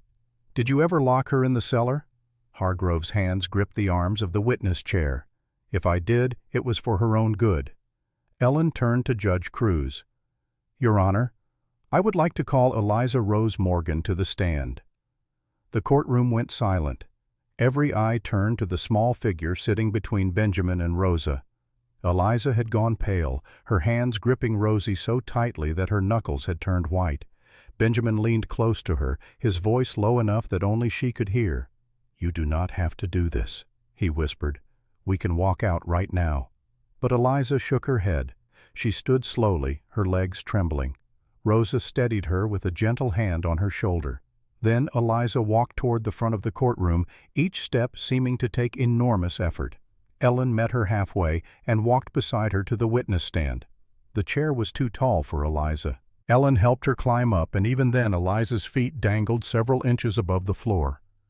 The bailiff came forward with a Bible, but Judge Cruz waved him off. "She is too young to be sworn in the traditional manner," Cruz said. He leaned forward, his severe face softening slightly. "Eliza, do you know what it means to tell the truth?" Eliza nodded, her voice barely audible. "Yes, sir." "And will you tell me the truth today?" "Yes, sir." "That will suffice." He sat back. "Proceed, Ms. Price." Ellen approached slowly, keeping her movements gentle and unthreatening.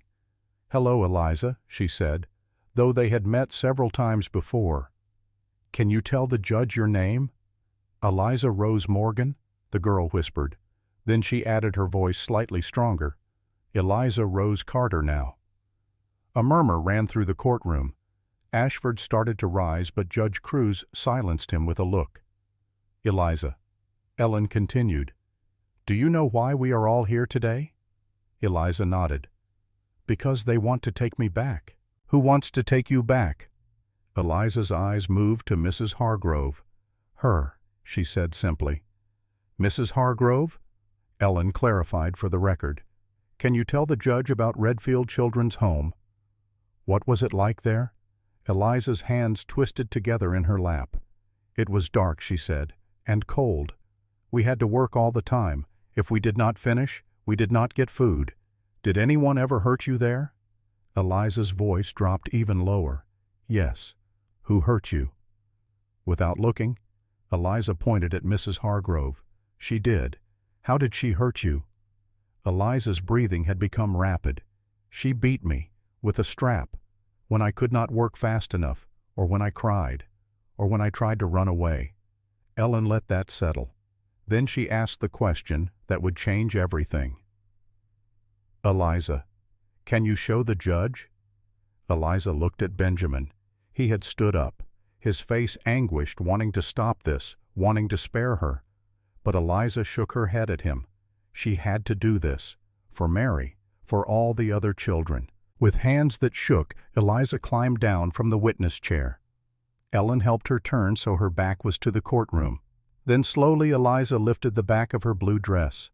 The scar was there for everyone to see, the cross-shaped mark 5 inches long cutting across her small back.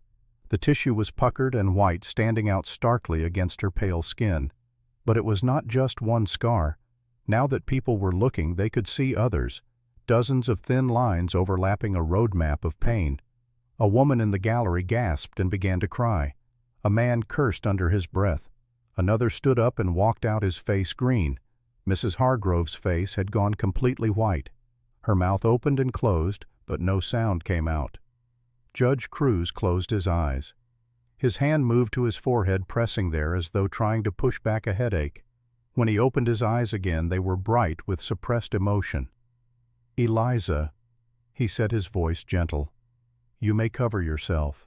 Eliza lowered her dress and turned back around. Tears were streaming down her face now, but she was not making a sound. She climbed back into the chair, her whole body shaking. Ellen approached her once more. "Eliza," she said softly, "do you want to stay with Mr. Carter?" "Yes," Eliza whispered. "Why?" "Because he does not hurt me. Because he gave me food. Because he lets me sleep with the light on. Because," her voice broke, "because he chose me when nobody else wanted me." The courtroom was completely silent. Even the sound of breathing seemed too loud. Ashford stood for cross-examination, but his heart clearly was not in it. He approached the witness stand, then seemed to think better of it, and stopped several feet away. "Eliza," he said, his voice lacking its earlier confidence, "you have been with Mr. Carter for how long?"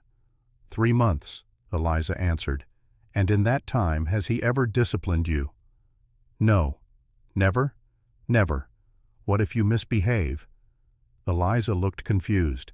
"Miss Rosa talks to me. Papa tells me what I did wrong and how to do better. But no physical punishment." "No, sir."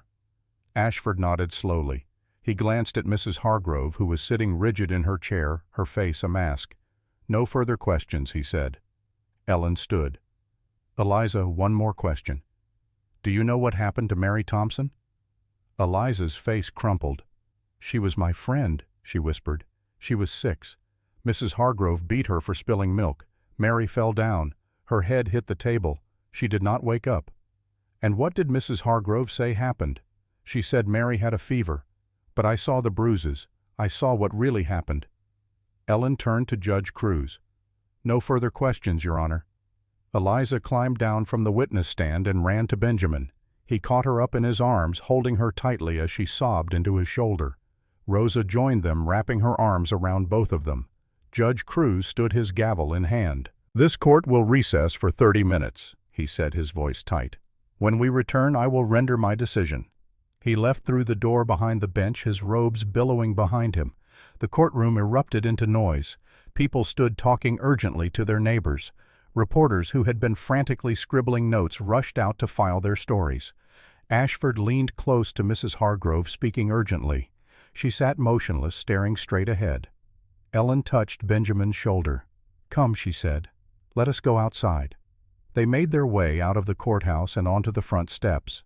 The September air was warm but less oppressive and clean, a sharp contrast to the stifling atmosphere inside. Eliza clung to Benjamin, her face buried in his shirt. Rosa stood beside them, her hand on Eliza's back, murmuring soft words in Spanish. "Do you think we won?" Benjamin asked Ellen. Ellen looked back at the courthouse doors. I think she said carefully that no judge with a conscience could rule against us after what they just saw. But judges are unpredictable, Benjamin said. Ellen nodded. They are. But I have never seen evidence that damning. Dr. Walsh's report, Sarah's testimony, and Eliza's scar. She paused. That scar will haunt everyone in that courtroom for the rest of their lives. They waited. 20 minutes passed, then 25. People began to filter back into the courthouse. Ellen checked her watch. Time to go back in, she said. They returned to their seats. The courtroom filled again, the noise level rising as people speculated about the outcome. Then the bailiff called out. All rise. Judge Cruz entered and took his seat. He looked older than he had 30 minutes earlier, the weight of what he had witnessed aging him. He arranged some papers in front of him, though Benjamin suspected he was not actually reading them. Finally, Cruz spoke. I have practiced law for over 40 years, he began. I have been a judge for 23 of those years. In that time, I have heard thousands of cases, murders, thefts, disputes over land and money and property. But I can say without hesitation that this is the most disturbing case I have ever encountered. He looked directly at Mrs. Hargrove. Madam, you have violated every principle of care, compassion, and basic human decency. The evidence presented today shows systematic abuse of children placed in your trust. I am ordering an immediate state investigation into Redfield Children's Home, and I am personally recommending to the Attorney General that criminal charges be filed against you. Mrs. Hargrove stood suddenly. This is outrageous, she shouted. That child is lying. She is disturbed. I have connections, Your Honor. The governor himself will hear about this.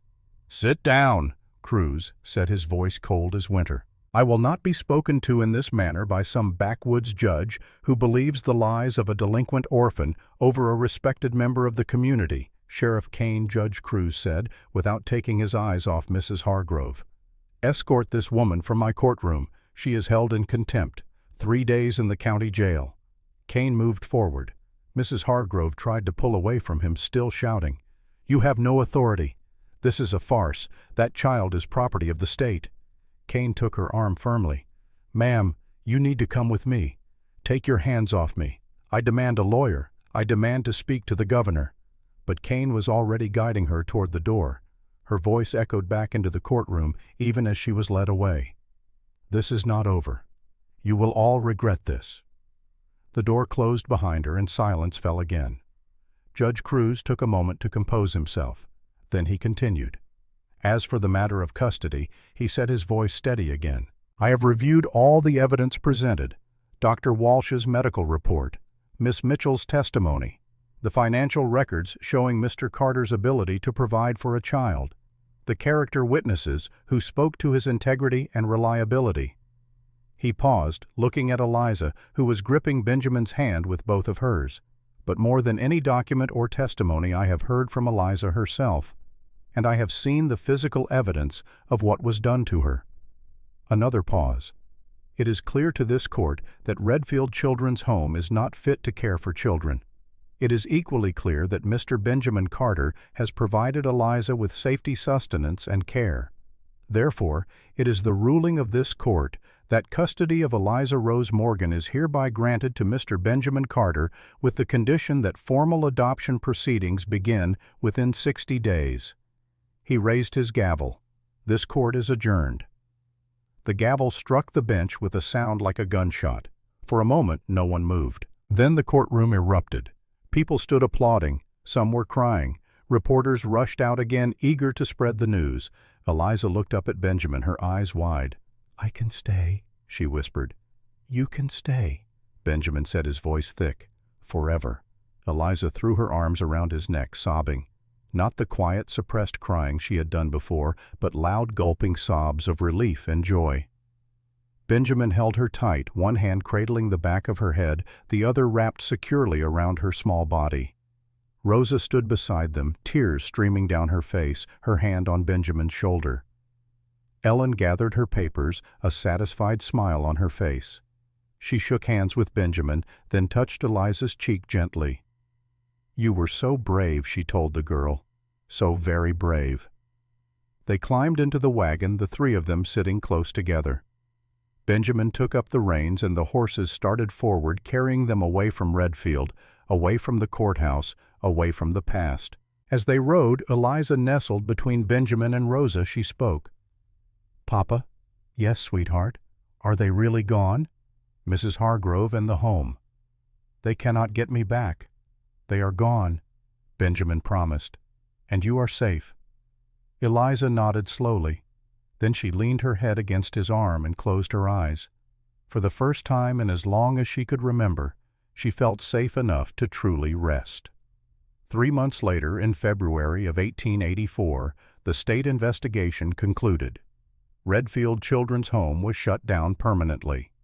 The 37 children who had been living there were removed and placed in foster families who had been carefully vetted by Ellen Price and a team of child welfare advocates. Mrs. Constance Hargrove was arrested and charged with multiple counts of child abuse, child endangerment, and criminally negligent homicide in the death of Mary Thompson.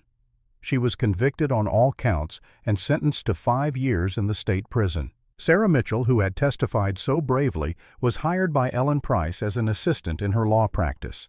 She would go on to help dozens of other children find safe homes. At the Carter Ranch, life settled into a new rhythm. Eliza no longer slept under the bed. She slept on top of it with the lamp burning low on the bedside table and the door open. The nightmares still came sometimes, but less frequently. And when they did, Benjamin or Rosa was always there to comfort her. Rosa taught Eliza to read and write. The girl proved to be a quick learner, soaking up knowledge like a flower drinks rain. Within 6 months she was reading books on her own simple stories, at first, then more complex ones. She developed a particular love for adventure tales, stories of brave children who overcame impossible odds. Benjamin taught her to ride. At first Eliza had been terrified of the horses. They were so large, so powerful. But Benjamin was patient. He started by letting her feed them carrots and apples, letting her get used to their gentle natures. Then he lifted her onto Daisy, the gentlest mare in the stable, and walked beside her holding the lead rope. One spring afternoon in 1884, Eliza rode Daisy around the paddock on her own for the first time. She trotted in a slow circle, her face lit up with joy. "Papa," she called out. "Look, I am doing it." Benjamin stood at the fence watching her, his heart full. "Yes, you are," he called back. In May of 1884 they returned to the courthouse for the formal adoption proceedings. This time there was no opposition. Judge Cruz signed the papers, making Eliza Rose Carter the legal daughter of Benjamin Carter. Eliza stared at the document, tracing the letters of her new name with one finger. "That is my name now?" she asked. "Forever." "Forever," Benjamin confirmed. Eliza looked up at him, her gray eyes bright. "I love you, Papa." It was the first time she had said those words. Benjamin felt his throat tighten. "I love you too, sweetheart. More than you will ever know." But peace, Benjamin would soon learn, was a fragile thing in Texas. By October of 1884, 6 months after the adoption, life at Carter Ranch had found its rhythm. Eliza was thriving. She had gained weight. Her nightmares came less frequently. She laughed now, a sound that filled the house with warmth Benjamin had not felt since Emily's death. Then Thomas Brennan came calling. Brennan owned the largest cattle operation in 3 counties, 20,000 acres of prime grazing land, and he wanted more. Specifically, he wanted the water rights that ran through Carter Ranch. The creek that fed Benjamin's cattle was the same creek Brennan needed to expand his herd. He arrived on a Thursday afternoon in late October, riding up to the house on a massive black stallion. He was 50 years old, broad and thick like a bull with cold gray eyes, and a reputation for getting what he wanted by any means necessary. Benjamin was repairing the front porch steps when Brennan dismounted. Eliza was inside with Rosa practicing her letters. Carter Brennan said without preamble, "I will give you $10,000 for your land. Cash. Today." Benjamin set down his hammer and straightened. "The land is not for sale, Mr. Brennan." Brennan's smile was thin and did not reach his eyes. "Everything is for sale, Carter. The only question is the price. Not this. This is my daughter's home." Brennan laughed a harsh bark of sound. "Daughter? You mean that orphan you bought at auction? That does not make her family Carter. That makes her property you acquired." Benjamin's hands clenched. "You need to leave. Now." Brennan leaned against his horse completely at ease despite the threat in Benjamin's voice. "You have got 2 weeks to reconsider my offer. After that, well, accidents happen on ranches. Cattle get sick. Barns catch fire. You understand. Is that a threat?" Brennan swung back into his saddle. "That is just good business advice. 2 weeks, Carter. Think it over." He rode off, leaving Benjamin standing in a cloud of dust. Inside the house, Eliza had been watching through the window. She had seen the confrontation, seen the way the big man on the horse had made Papa angry. When Benjamin came inside, she ran to him. Papa, who was that man, Benjamin knelt down to her level. "No one for you to worry about, sweetheart. But he made you angry." Benjamin forced a smile. "I am fine. Everything is fine." But it was not fine. 1 week later, on a cold November morning, Benjamin's ranch hand, Jake Miller, came riding in fast, his face pale. "Mr. Carter," he shouted, "you need to come quick." Benjamin ran from the house, Eliza close behind, despite Rosa's attempts to keep her inside. They rode out to the north pasture. 15 head of cattle lay dead near the creek. Their bodies were bloated foam around their mouths. The water in the creek had an oily sheen on its surface. "Poisoned," Jake said grimly. "Someone dumped something upstream, killed the water." Benjamin felt rage and helplessness war inside him. He sent Jake to town to fetch Sheriff Kane. When Kane arrived and examined the scene, his face was grim. "This is Brennan's work," Kane said. "I know it. You know it. But I cannot prove it. No witnesses, no evidence that will hold up in court. So he gets away with it." Kane's jaw tightened. "For now. But watch your back, Ben. This is not over." That night Benjamin could not sleep. He sat on the porch in the darkness, his rifle across his lap, watching the shadows. Around midnight he heard soft footsteps. Eliza emerged from the house, wrapped in a blanket. "You should be sleeping," he said gently. "So should you," she replied. She sat down beside his chair, just as she had done so many times before. "Papa, are we in danger?" Benjamin wanted to lie to protect her, but Eliza had lived through enough lies. "No," he said. "I will not let anything happen to you, I promise." "What if something happens to you?" The question hit Benjamin hard. He looked down at this little girl who had lost everything once already, who was terrified of losing the one person who had chosen to keep her. "Nothing is going to happen to me," he said firmly, but it was a promise he could not keep. 3 nights later, Benjamin woke to the sound of gunfire. He bolted upright in bed, his hand reaching for the rifle he now kept beside him. Through the window he could see orange light flickering. Fire. The barn was burning. Benjamin ran from his room, pulling on his boots as he moved. He grabbed his shotgun from the rack by the door. Outside he could see 4 riders circling the yard, their faces covered with bandanas. They were shooting into the air, their horses kicking up dust. "Get out, Carter," one of them shouted. "This is your last warning." Benjamin raised his shotgun and fired. The blast lit up the night. One of the riders screamed and fell from his horse, clutching his shoulder. The other 3 wheeled their horses around, firing back.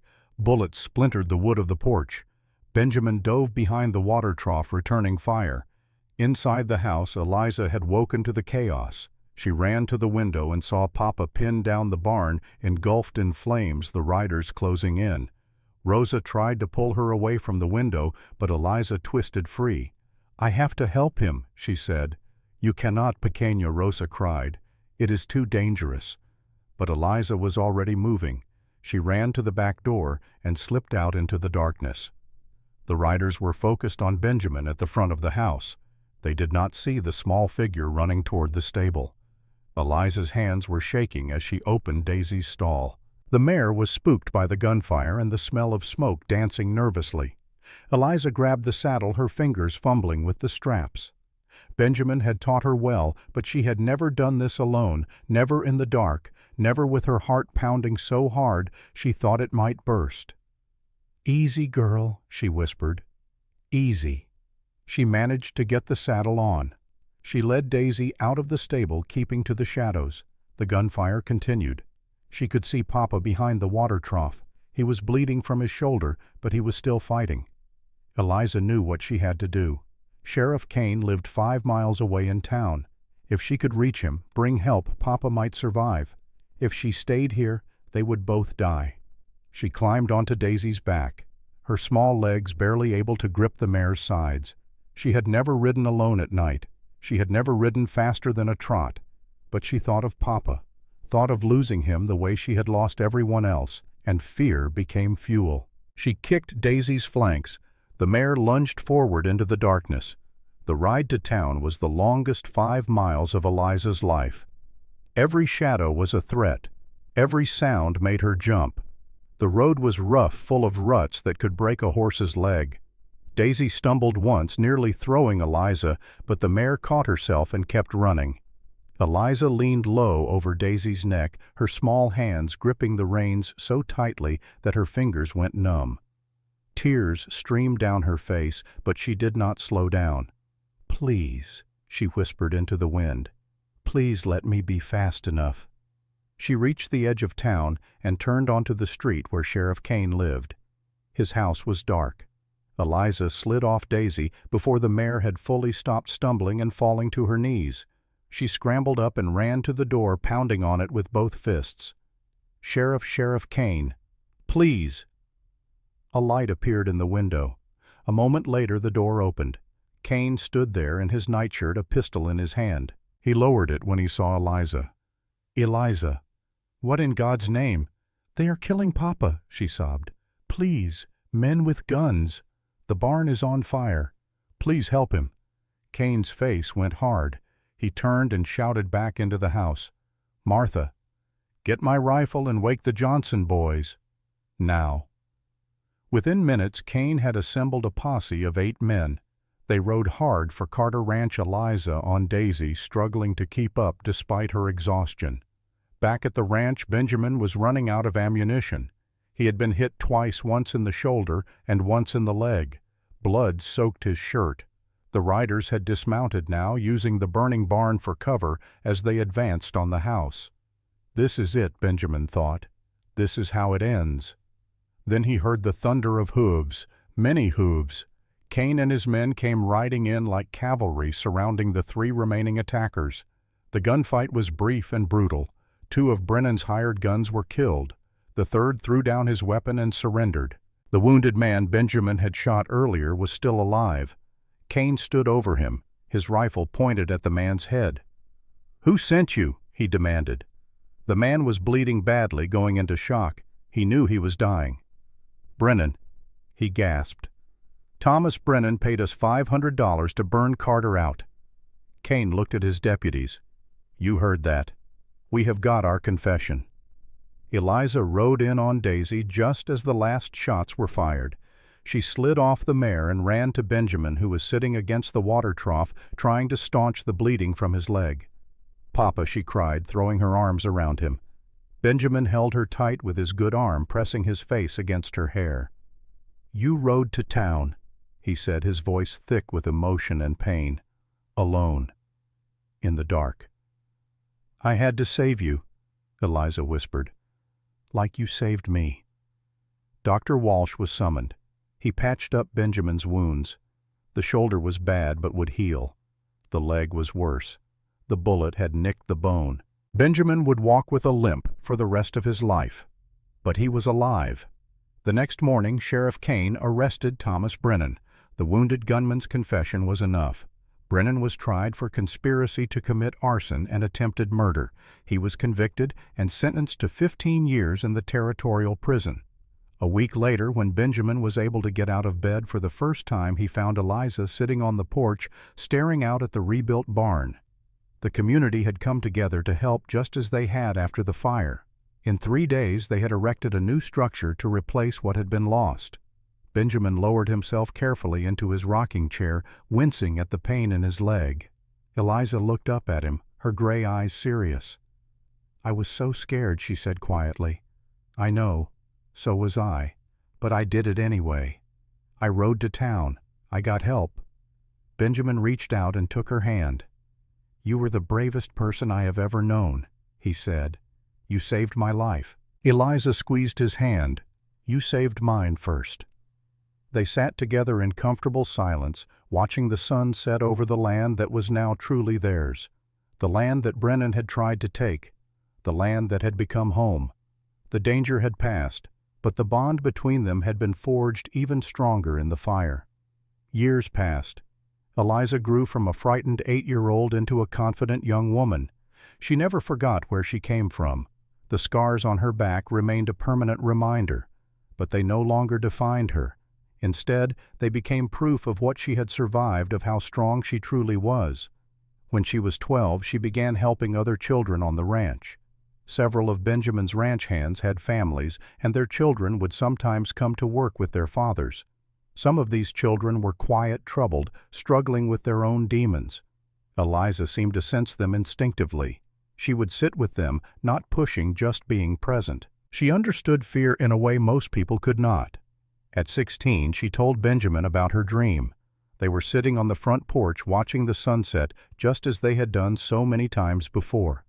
"Papa," she said, "I want to help children like me, children nobody wants." Benjamin looked at her. She had grown tall and strong, her blonde hair long and healthy, her gray eyes clear. "You already do help them," he said. "No," she replied. "I mean really help them. I want to work with them, find them homes, make sure they are safe." Benjamin smiled. "You can be anything you want to be," he said. "I know," Eliza replied, "and that is because you chose me." Rosa passed away in the winter of 1890. She was 62 years old, her heart finally giving out after so many years of hard work and generous love. Eliza, now 17, sat with her in those final days, holding the old woman's hand. "You saved me too." "You know," Eliza told her, "just as much as Papa did." Rosa smiled weakly. "You saved us, Pequeña. This house was so sad before you came. You brought life back." She died peacefully in her sleep. At the funeral, Eliza gave the eulogy. She spoke about Rosa's kindness, her patience, her unwavering love. "She taught me that family is not just blood," Eliza said, her voice strong despite her tears. "It is choice. She chose to love me when I was broken, and she helped make me whole." The loss of Rosa hit them both hard. The house seemed empty without her presence, without her humming as she cooked, without her gentle voice offering comfort and wisdom. But Eliza stepped into the role Rosa had held, managing the household, cooking the meals, caring for Benjamin. In 1895, when Eliza was 20 years old, a new ranch hand arrived looking for work. His name was Michael O'Brien. He was 25 with dark hair, blue eyes, and an easy smile. He had come from Ireland 3 years earlier, looking for opportunity in Texas. He was hard-working and honest, and Benjamin hired him immediately. Eliza noticed him. How could she not? He was kind to the horses, patient with the other hands, and always ready with a smile. But she was careful. The wounds of her past had healed, but they had left her cautious about trust. Michael noticed her too, but he was respectful, never pushing, never demanding. He would tip his hat when he saw her exchange pleasantries, but nothing more. One afternoon, Eliza brought water out to the men working in the south pasture. Michael was repairing a fence, his shirt soaked with sweat, his hands moving with practiced skill. She offered him a dipper of cool water.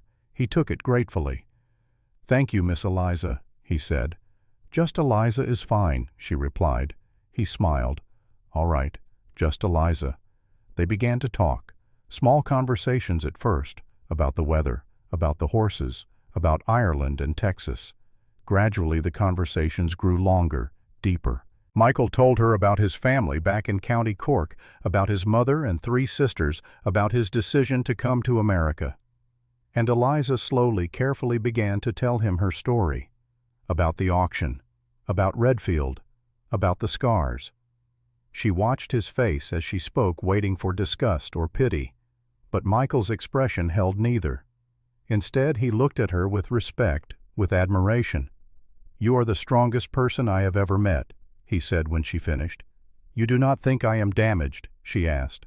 Michael shook his head. "Your past does not define you, Eliza. Your courage does."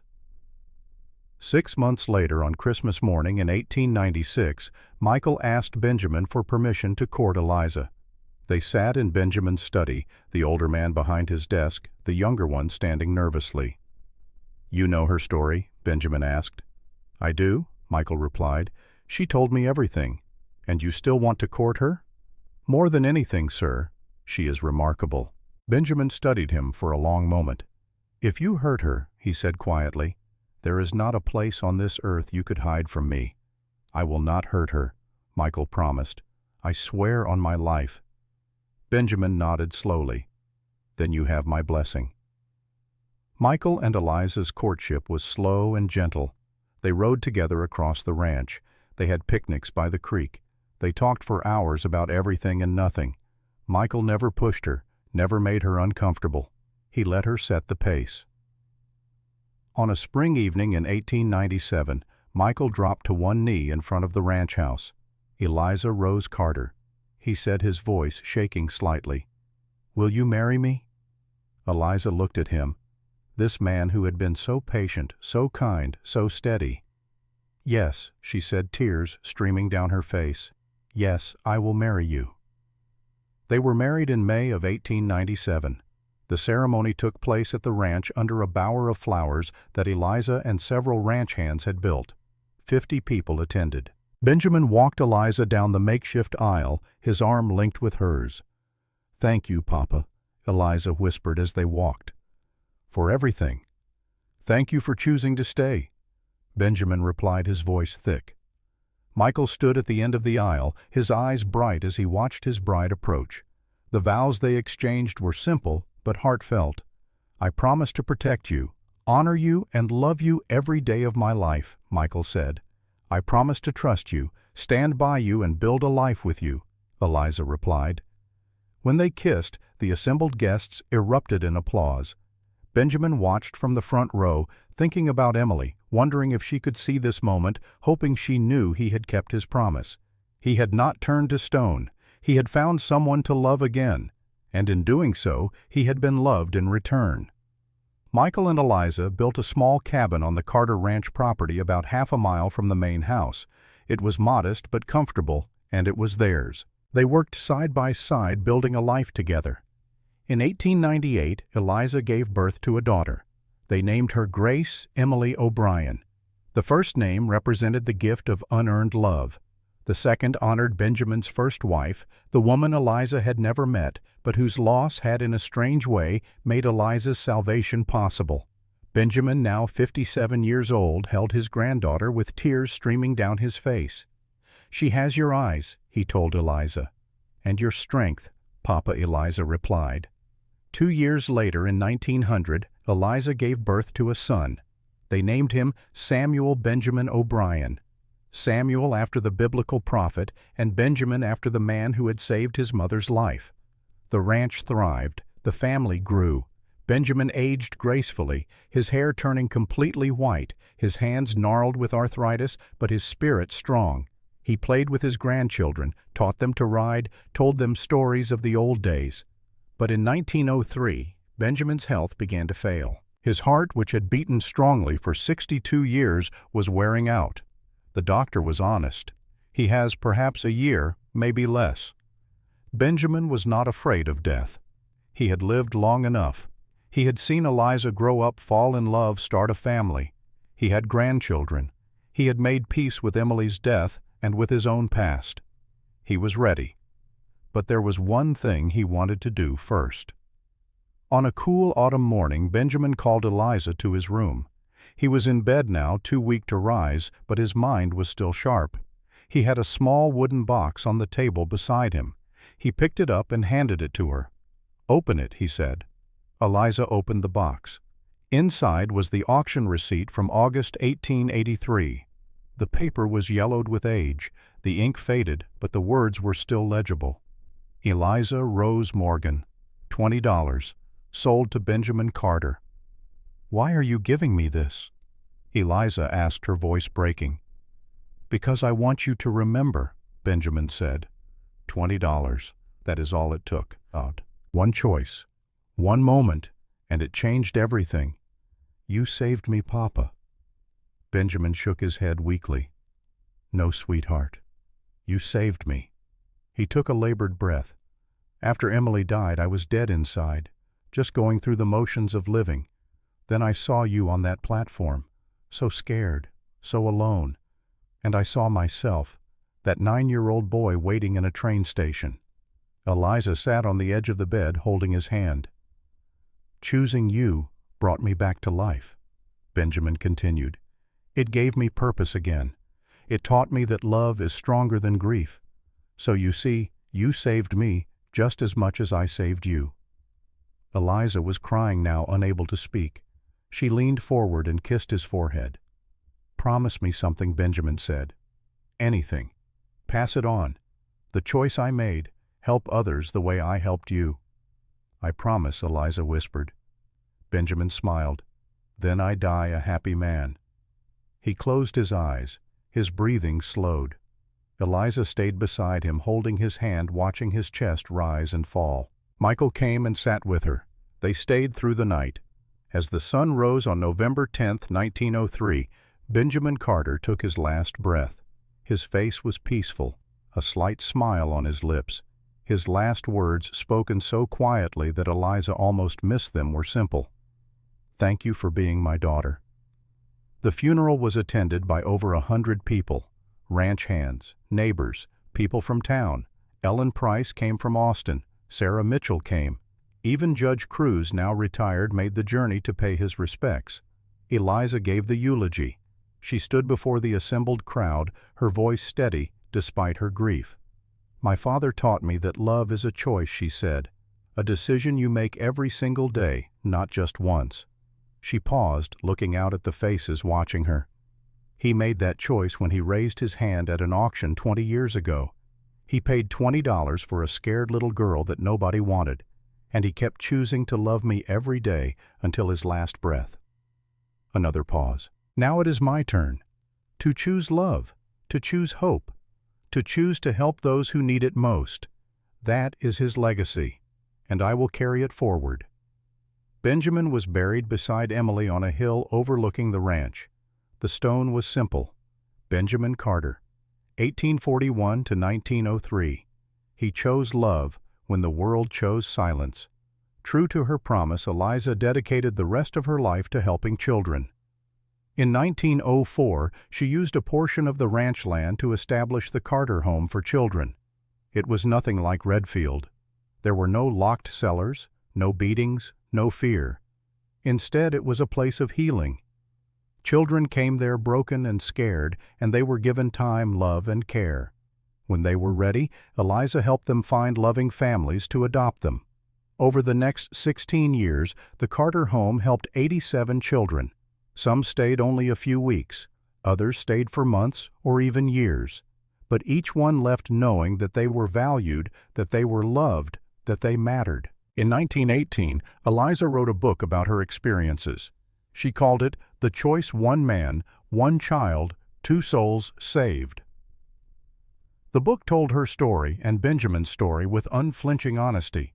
It became a bestseller in Texas and inspired dozens of families to open their homes to orphaned children. Grace and Samuel grew up helping their mother with the home. Grace became a teacher working with the children, helping them catch up on the education they had missed. Samuel helped his father Michael run the ranch and taught the older children practical skills like farming and animal husbandry. Now in 1923, Eliza was 48 years old. Her hair, once golden, was streaked with silver. Her face bore the lines of age and experience, but her gray eyes remained clear and sharp. She stood on the porch of the main house, the same porch where she had once asked Benjamin if he would send her back, and she looked out over the land. The Carter home was still operating. Currently, there were 12 children in residence ranging in age from 5 to 14. She could see some of them now playing in the yard, their laughter carrying on the breeze. Her great-grandson Jacob came running up, his face flushed with excitement. "Grandma Eliza," he called, "there is a new girl here. She just arrived. She is so scared. She will not talk to anyone." Eliza smiled. She knew that fear. She had lived it. "Where is she?" "In the barn," Jacob said, "hiding behind the hay bales." Eliza walked slowly toward the barn. Her knees ached these days, a reminder that she was not young anymore, but she kept walking. Inside the barn, she found a small girl, perhaps 8 years old, crouched behind a stack of hay. The girl had dark hair and brown eyes and clutched a ragged doll to her chest. Eliza knelt down, ignoring the protest from her knees. She made herself small, non-threatening. "Hello," she said gently. "My name is Eliza. What is yours?" The girl stared at her but said nothing. "That is all right," Eliza said. "You do not have to talk yet." She paused. "Is that your doll?" A tiny nod. "She is very pretty." "What is her name?" The girl's lips moved, but no sound came out. Then, in a whisper so soft, Eliza almost missed it, "Lucy." "Lucy is a beautiful name," Eliza said. She smiled. "I had a doll once. Her name was Rosie. She had one eye missing and her mouth was torn, but I loved her very much." The girl's eyes widened slightly, the first spark of interest. "Would you like to see where you will sleep?" Eliza asked. "It is warm there, and safe, and there is food whenever you are hungry." The girl hesitated. Then she nodded. Eliza stood slowly and held out her hand. The girl looked at it clearly, torn between hope and fear. Finally, she took it. Her hand was small and cold, just as Eliza's had been 40 years ago. As they walked out of the barn, Eliza felt the girl's grip tighten. She looked down and saw the same expression she had once worn, the desperate need to believe that safety was real, mixed with the bone-deep certainty that it could not be. "I know you are scared," Eliza said softly. "I was too once, but someone chose me when I had no one, and I am choosing you." The girl looked up at her, and in those brown eyes Eliza saw a flicker of hope. It was small, fragile, easily crushed, but it was there. They walked toward the main house together. Inside, Rosa's great-niece, who now managed the kitchen, was preparing lunch. The smell of fresh bread and soup filled the air. Other children were gathering at the long table, talking and laughing. The new girl stopped in the doorway, overwhelmed. Eliza squeezed her hand gently. "It is all right," she said. "You do not have to eat with them if you do not want to. You can eat in your room if that feels safer." The girl nodded quickly, relieved. Eliza got a bowl of soup and a thick slice of bread and led the girl to a small room at the back of the house. It had a bed with clean sheets, a table with an oil lamp, and a window that looked out over a garden. "This is yours," Eliza said, "for as long as you need it." She set the food on the table and turned to leave. At the door she paused. "You are safe here," she said. "I promise you that. And I keep my promises." That evening Eliza returned to the porch of the main house. The sun was setting, painting the sky in shades of orange and gold. She sat in the rocking chair that had once been Benjamin's, the wood worn smooth by decades of use. Jacob came and sat on the steps below her, just as she had once sat on these same steps with Benjamin. Grandma Jacob said, "Will that new girl be okay?" Eliza looked out at the sunset, remembering another evening, another scared child, another moment of grace. "Yes," she said, "she will be okay. It will take time, but she will heal, just like I did." "How do you know?" "Because someone will choose her every day," Eliza replied. "Someone will show her that she matters, that she is worth loving, and eventually she will believe it. Is that what Great-Grandpa Ben did for you?" Eliza smiled, tears blurring her vision. "Yes, that is exactly what he did. He chose me, and that one choice changed everything." She looked at the framed receipt hanging inside the house, visible through the window. $20, one man, one child, 2 souls saved. The legacy continued, the choice continued, love continued. And somewhere Eliza liked to think Benjamin Carter was watching, proud of what his $20 had become, proud of the woman that scared little girl had grown into, proud that his choice had rippled out across decades, touching lives he would never meet, saving children he would never know. One choice. That was all it took. One choice made with love could change the world. Years later, when that little girl with the doll named Lucy stood on those same porch steps with her own adopted daughter, she would tell the same story.